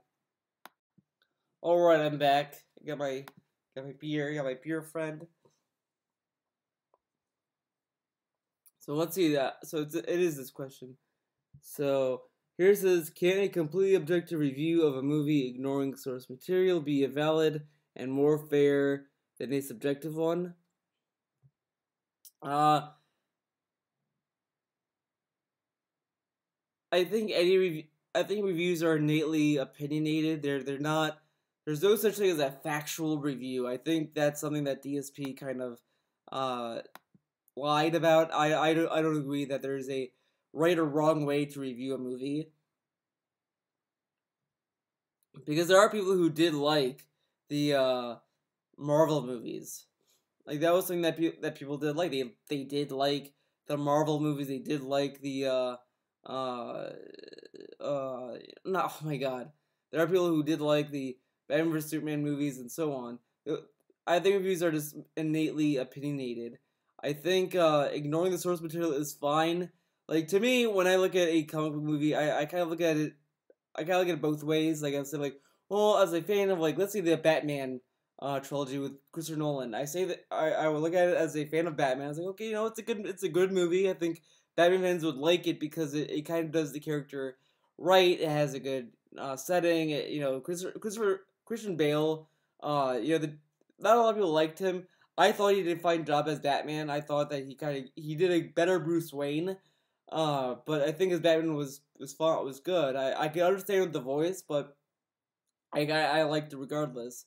But as the movie on its own, I think it works because there's enough going on that makes you interesting. Like my mom, who is not a huge comic book fan, she hates comic book movies, but she likes Hugh Jackman and she likes Patrick Stewart. She likes those actors. So I said like, and I told her like, you know, I liked Logan. The first half I saw that movie at the time, and I told her like, look, you know, like the maybe you want to check it out because like Hugh Jackman was really good in that movie and Patrick Stewart was also pretty good in that movie. She watched it and she liked it because she liked the story. She liked that, you know, there was a kid in the story that kind of made it interesting or whatever.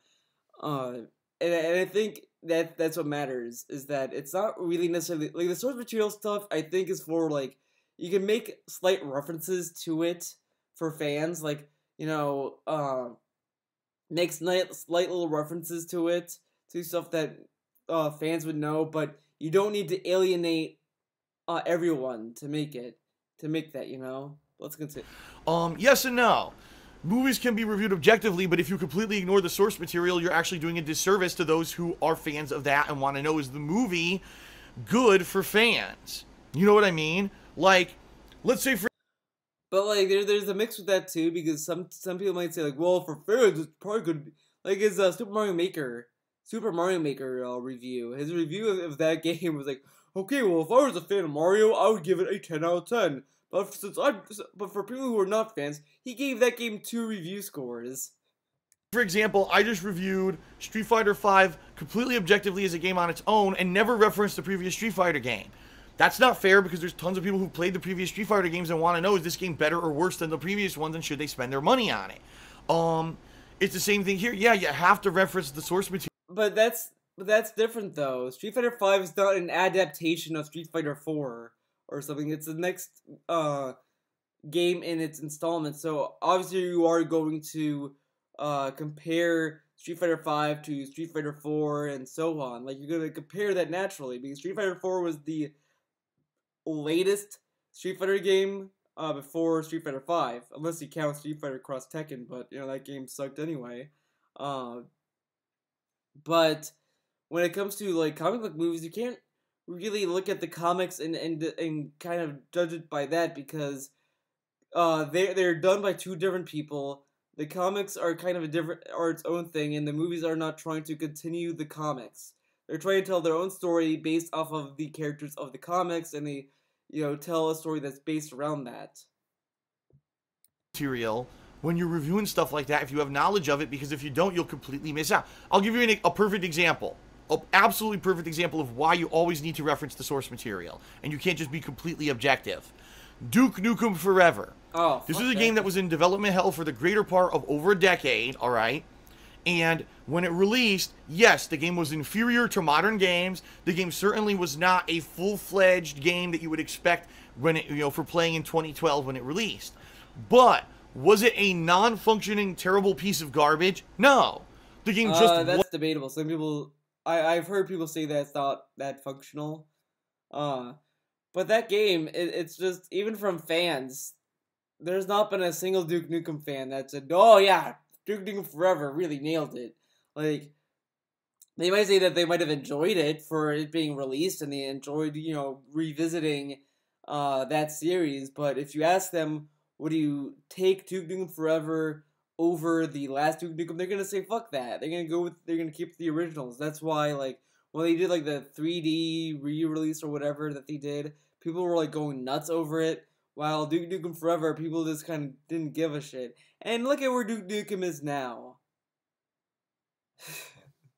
Poor Duke. Wasn't living up to modern standards. And if you understood what the game went through, and if you had played the original Duke Nukem games as a frame of reference, you would understand that was a modernized version of the classic Duke Nukems. No. And actually, for fans of Duke Nukem, the game would actually be good, and you need to say that in your review. But tons of reviewers never played the original. But what if the reviewers are fans of Duke Nukem, and they said that the game was a piece of shit? Ever thought of that?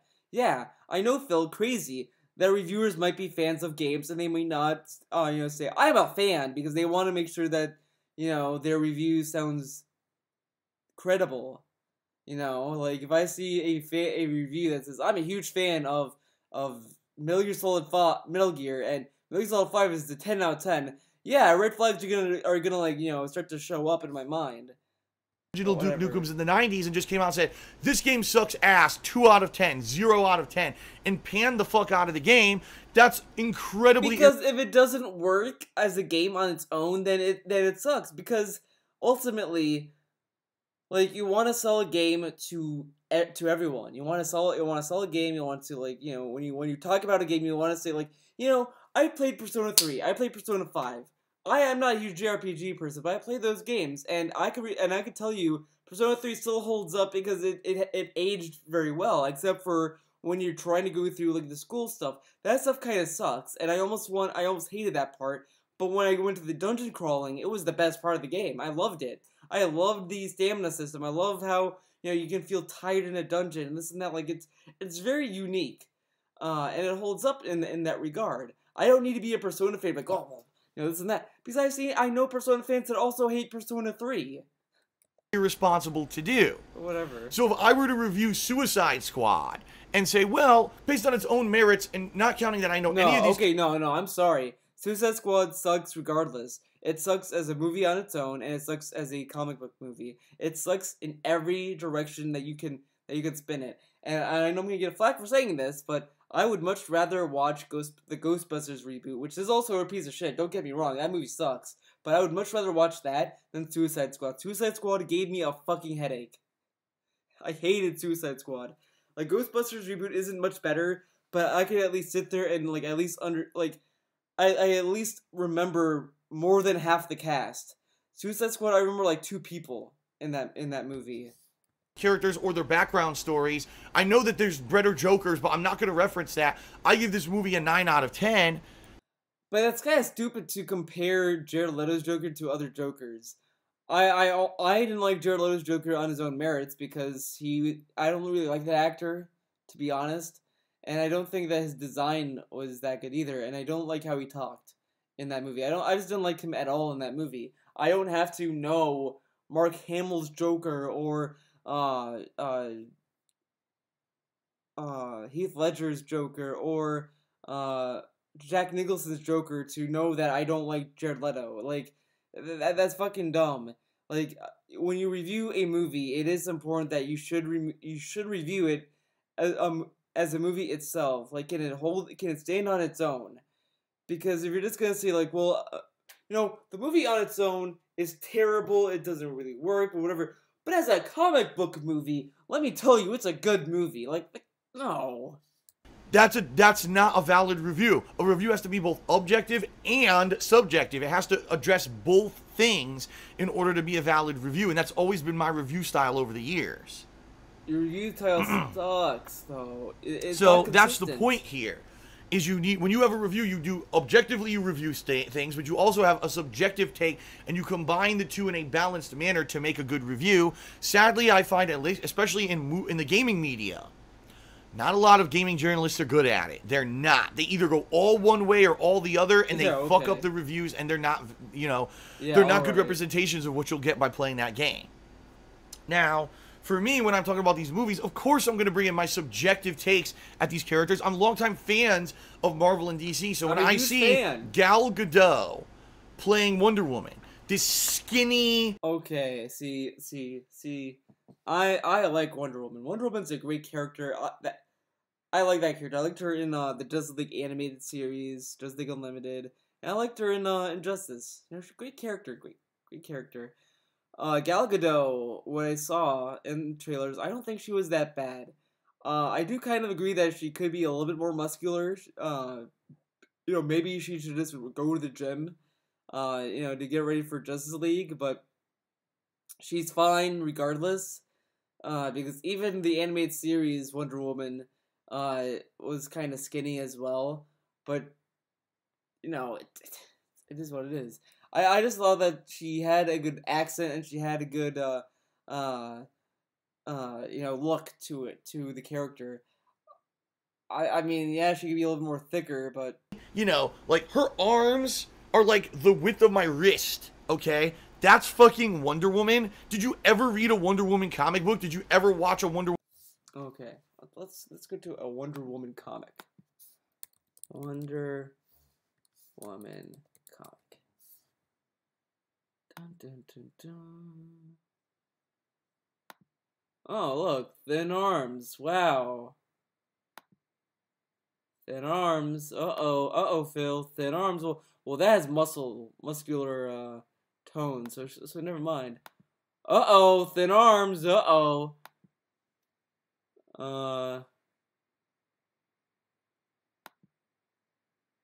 That's a little bit beefy, I guess. Yeah. Wonder Woman cartoon. Did you ever do anything Wonder Woman cartoon? Does he think that the Wonder Woman in Justice League was a Wonder Woman cartoon? To tell you that Gal Gadot does not fucking look like Wonder Woman. She looks like a supermodel cosplaying as Wonder Woman. I'm sorry, it's bad casting. Now again, I didn't see the movie. Maybe they fucking CGI ripping muscles on her fucking body. Wonder Woman is an Amazonian warrior. She's supposed to be buff, okay? You wanna know what would have been good casting for Wonder Woman, and I know people will shoot me for this? Get a load of this. This will blow your mind. You will probably scratch your head for a while. China. Now I know she passed away. Rest in peace. So Phil, how would they cast her? What? That's such a terrible example to go to. He should have just found someone more pertinent to cast, and then, oh, let me just bring up this actress that died, or that's dead. Like, what? That's like we say, well, Heath Ledger would have been a good Lex Luthor, but, well, he's dead, so. China is kind of what Wonder Woman's supposed to be. A buff, but yet still kind of attractive woman who can fight. Like, he could have probably, maybe, if he did research, find a better example, but using China is a dumb example because she's dead. Fight off men and monsters and everything. She doesn't have skinny supermodel fucking arms. That's what she's supposed to look like. But they didn't get. Let's just get the prettiest girl we can to put butts in seats. Oh, wow, that's definitely the mentality you should do when you're trying to make a movie that's, you know, to the character. You know what I mean? It's bullshit. It's really stupid. All right. Now people say China doesn't have the face. No, you're right. I get that. Okay, I want to see. Is this the person?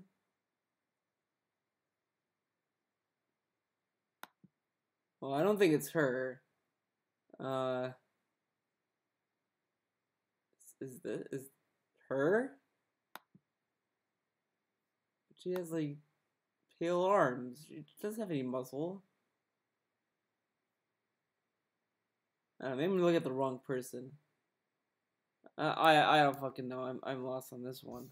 China doesn't have an amazing face or whatever, and Wonder Woman supposedly had a gorgeous face. But you see what I'm saying? The body type, that's what they needed. They needed something like that, not supermodel skinny girl. They also need a good actress as well. Like and that's the thing. Same thing with like the SJW shit. That's like, oh, we need more like this casting for this. But like, you know, like for Ghost in the Shell, I did not mind the casting. Like Scarlett Johansson is a good actress. I thought that they casted her because she was a good actress. Like, oh, like, but, you know, then the ending happened, and that ending was just dumb. It was the dumbest ending I ever heard. Like, we don't have to get into that, but... You know, high school girl fucking dressing up for Halloween, which is what she looks like to me. Okay. Okay. Yeah, that's your opinion. Niche... Oh, I'm gonna do one or two more questions, then we'll take a break. Alright, let's see the next question. Yeah. Oh my god, again with this? Guys, when you're doing Ask the King, ask different questions. Yes, he answers the same fucking questions. They ask him the same questions every time.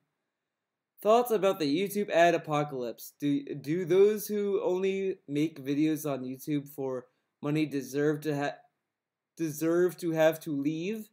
Where do you draw the line between doing what you love and making money? Oh my. Well, actually, no. I think I heard this, and I think that it's actually a good question, unless it's the third part. But my opinion is YouTube. People used to do videos on YouTube for free to begin with, and they weren't paid. You know, like I don't think it matters. I can also see why YouTube channels that you know, that do it to make money and all this stuff are kind of freaking out, and it's kind of shitty for them. Sure, okay, fair enough. I could see where they're coming from, because, you know, they like to make videos and they want to get paid for them. Okay, fair enough. But as a viewer, as myself, like when I look at YouTube, I don't really give a fuck about the YouTube ad revenue, because to me personally, YouTube is not a place that has stable income. I never thought of it like that, because, you know, YouTube is a website. You know, it sucks that you know that these people are getting, like, you know their financially they're getting fucked over by this, but they really should have had a backup plan just in case this type of shit happens, because YouTube is I mean, it's not necessarily new. It's not a new thing, but it's still young in the sense of like how it works, how it holds on to revenue, how it pays content creators, because you aren't you don't have a salary that is mandated to you. Like when you go to a job, yeah, you know, you can lose your job you can lose your job regardless wherever you work, but you at least have a idea of how much you should be making, and you have somewhat of job security, and you have at least a little bit more leeway to get another job because you have experience and you have references. When you're doing YouTube full time like DSP, you're kind of backing yourself in a corner where you are completely fucked if YouTube goes away, which is the issue. Where I draw the line between what people who love making videos and people who are doing it for money. Uh, like if they're still making videos, regardless of the ad revenue being like destroyed, then the odds are doing what they love. But if they're like Phil, where they're coming in every day begging for money, crying about money, then they're doing it for money. Like because I'm making pennies on Theo Does Videos. I make, as I said, pennies. I still make videos for that. I just kind of upload sporadically because I'm fucking lazy. But you know, if I had a good work ethic, I'd probably make more videos for that. Niche2440 asks, he says, "Hey Phil, I saw a video on YouTube addressing the YouTube ad apocalypse. And in response to people claiming that they were going to leave YouTube because they're making less money, he says, well, then you know what? Those people shouldn't even be welcome on YouTube. He basically argued that YouTube is supposed to be a platform for a hobby and passionate creators instead of big business, and that any money from ad revenue should be considered as a bonus for making content. My question is, where do you think the line is drawn between doing what you love and making money?" All right. Listen, guys. Everyone is being negatively affected by this YouTube ad revenue thing. Everyone. Even people who are just viewers, because you know a lot of your favorite content. How does it affect me? Oh, because people who make videos might stop making videos. Well, that sucks, but you know, I'm not gonna say, oh man, the fucking ad revenue. I would probably say, wow, this guy really doesn't give a shit about me or about the viewers or the fans. They just cared about getting the money. Creators are saying, listen, it's not like it used to be, and I can't do this for a job full time anymore. And it sucks, right? It really does suck that this is the reality of the situation. I was always one of the people who said that YouTubers should be genuine in what they're doing and not just doing it as a job for money, right? I did YouTube videos starting in 2007, started doing them more regularly in 2008, and I did them all the way through early 2011 before I ever placed an advertisement on one of my gameplay videos and made a penny doing it. So you're talking the greater part of 3 years, I was doing this as a hobby because I loved it, not because... Okay, you know, I may not have been watching Phil back then, but can someone tell me, is that true that he didn't put on any advertisements on his videos until 2011 or so, whatever year he said? Because that doesn't sound right to me. That doesn't sound right to me. Because I ever expected to make money doing it, right?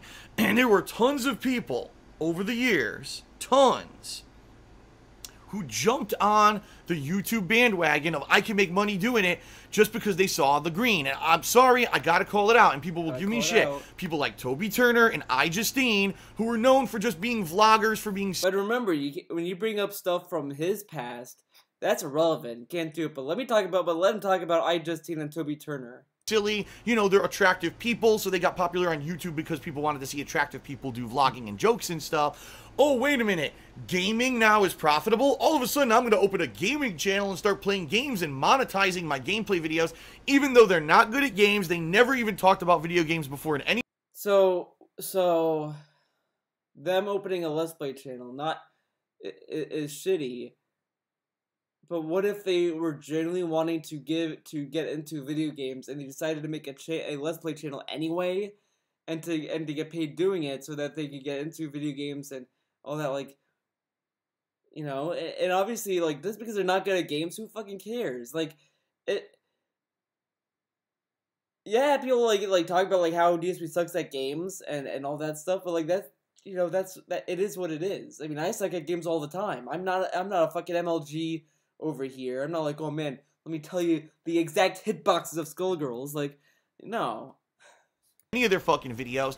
It's apparent when you watch them, they're not gamers. They jumped on the YouTube cash money bandwagon to make a quick buck, and they did it just for business, not because they cared about it. Like, and there's tons, sadly, there's tons of YouTubers, all right, who've done this.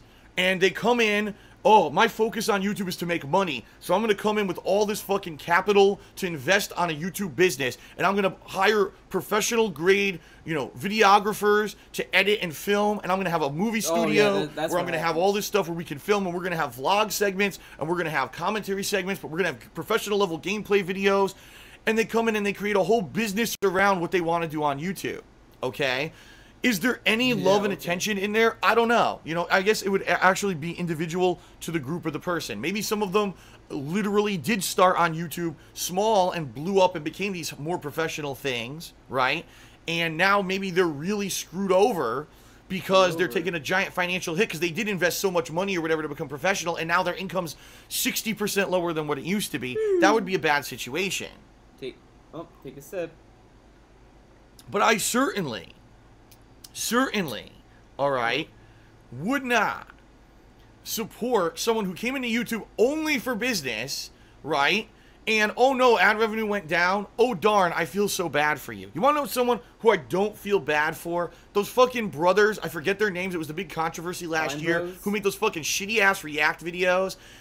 The lowest common denominator of content you could put on fucking YouTube. But you know, they at least, like, apologized for it, and they went back on it. At least they did that. They didn't stick their ground with it. I mean, at least they were like, okay, this is fucked up. They came into YouTube rich. They were already rich when they started their fucking channels on YouTube. Know? Okay? They stole the idea of reaction videos from other people to make their YouTube channels. And then they just threw a ton of money at it because they were already fucking rich. Who knows where they made their money? If they even made it, or if it's mommy and daddy's money, who fucking knows? Yeah, okay? And they made a YouTube business based around stealing someone else's idea. And then they had the audacity last year to try to trademark the idea so that no one else could make reaction videos. I mean, that's like the epitome of scumbag on YouTube. And it actually fucking baffles me that anyone would even watch another one of their videos after all this factual information came to light last year about how fucking just disgusting people they are, and people still watch their shit. Like, that blows my mind. People like them, oh no. Well, I can say the same about you, Phil. I can't believe people still watch your shit. I can't believe I still watch your shit, TBH. Their revenue went down 60%. I have no fucking sympathy for someone like that, alright? Wow. No sympathy for them. But if Phil was in that position, he'd like, have sympathy. Look, I'm learning. I'm trying to see, I'm adapting, guys. Why are you being so mean to me? Yeah, get the fuck out of here, Phil. Yeah, okay. For someone who really does it for the love of doing it, you can tell they love what they do on YouTube. They're doing it because they love doing it. And maybe, by chance, they somehow found a way to make it profitable, to do it full-time. Now you're doing what you love as your full-time job. That's exactly what happened to me. I had an office job that I was working where I was very underappreciated. They were overworking me and having me do things that weren't within my pay grade. Oh, no. But they were paying me. They were overworking you, Phil? Oh man. I mean, like, I thought I had it bad, you know, volunteering at an EMS service, you know, not getting paid, and then having the responsibility to, like, you know, keep the patient stable. Man, I thought I had it bad. Oh, man. I should know better, man.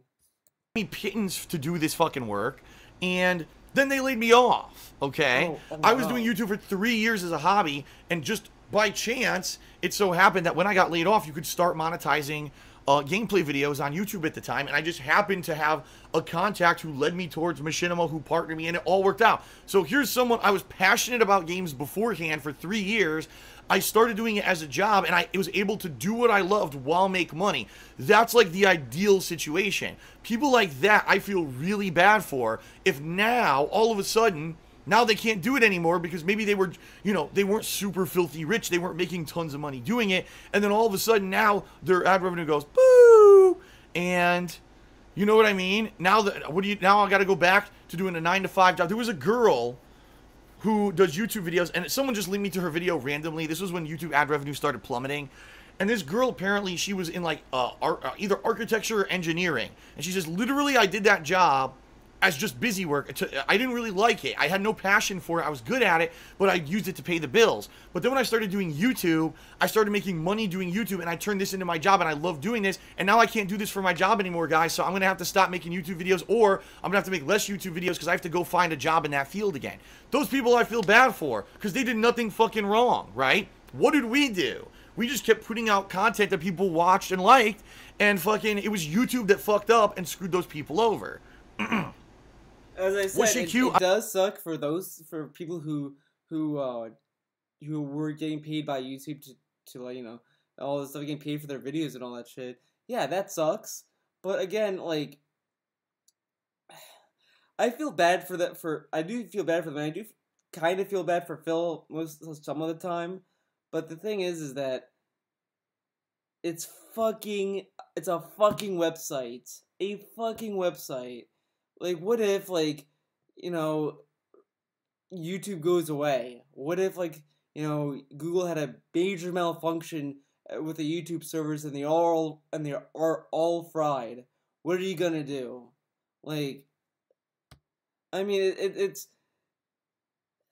because, like, you're not gonna get a good contact when you're doing videos. Like, it's hard. It's very hard to have YouTube to be a business, and that's why I think it's annoying when people like talk about it like, well, you know, this and that. But it's like, YouTube isn't easy. Yeah, your life is gonna be hard. You're gonna go through a lot of shit because you're making videos for a website. And that website can give you money based on whatever it wants to give you. Like, you know, it sucks, but you know, it's hard, life is hard. Show business is the hardest business to go in.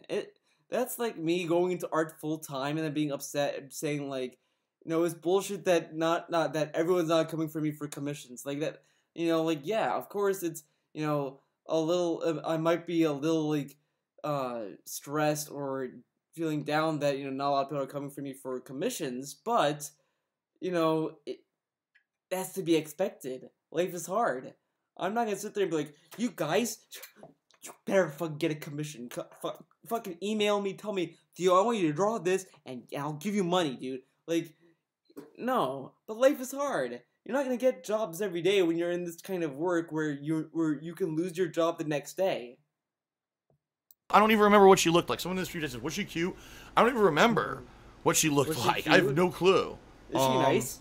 But, that being said, the question here is, where do you think the line is drawn between doing what you love and making money?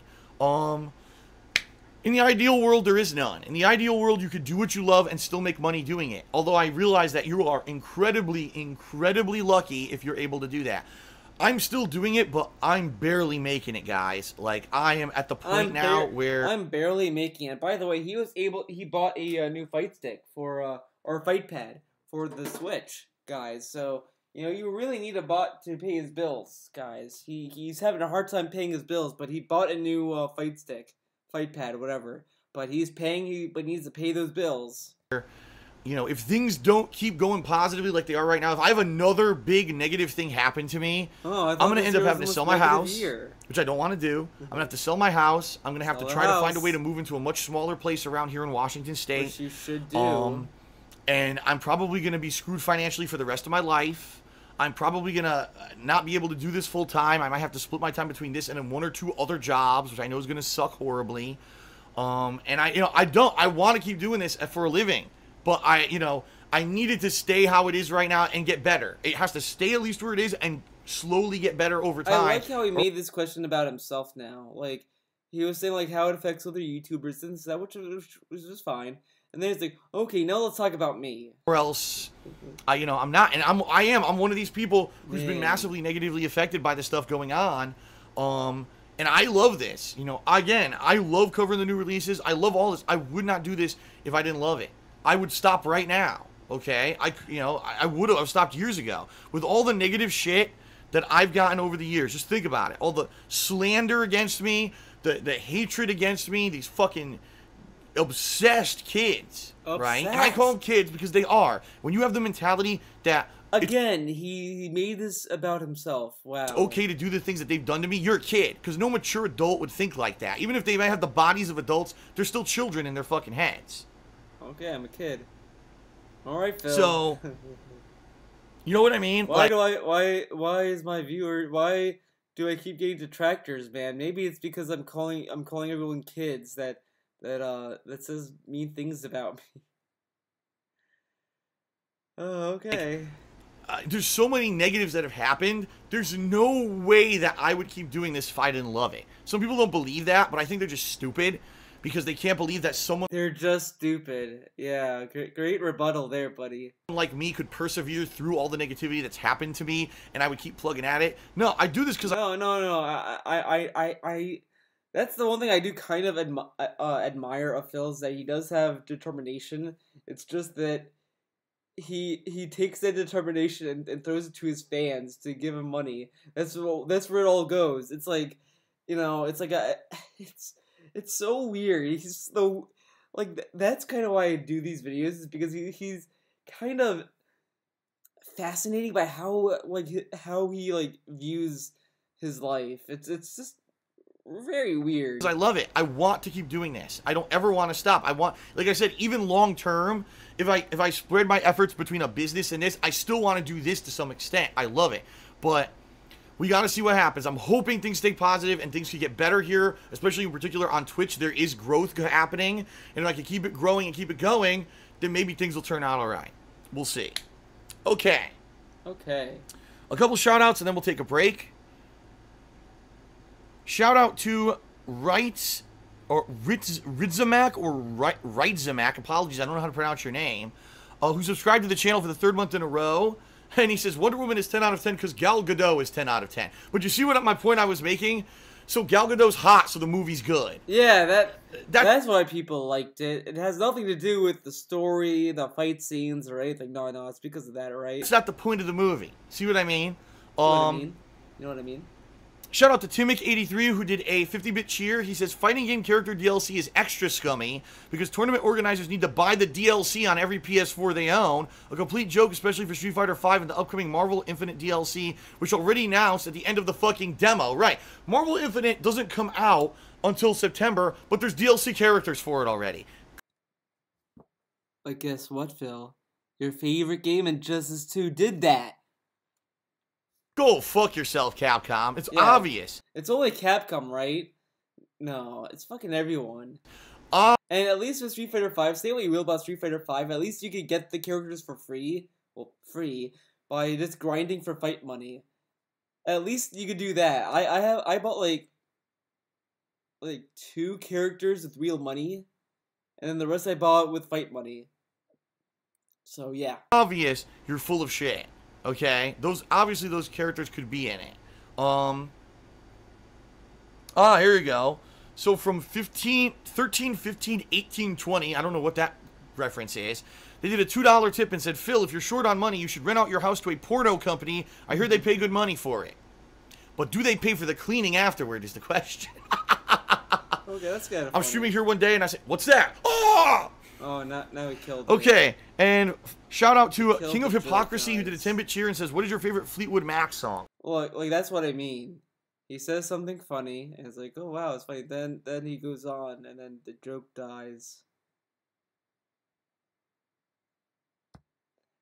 I do it too, but I mean, I'm not getting paid for this. Oh, fuck. I know a few Fleetwood Mac songs from playing Rock Band, but I can't fucking remember what they are now, honestly. I hate that, I can't like... And shout out to Real Pet Chicken who just subscribed for the 2nd month in a row and said, keep your head up, Phil, fuck the haters. Alright, everyone, thank you for that support. I appreciate it. If you're a hater, fuck you. Alright, that's it for this part. See you in the next one.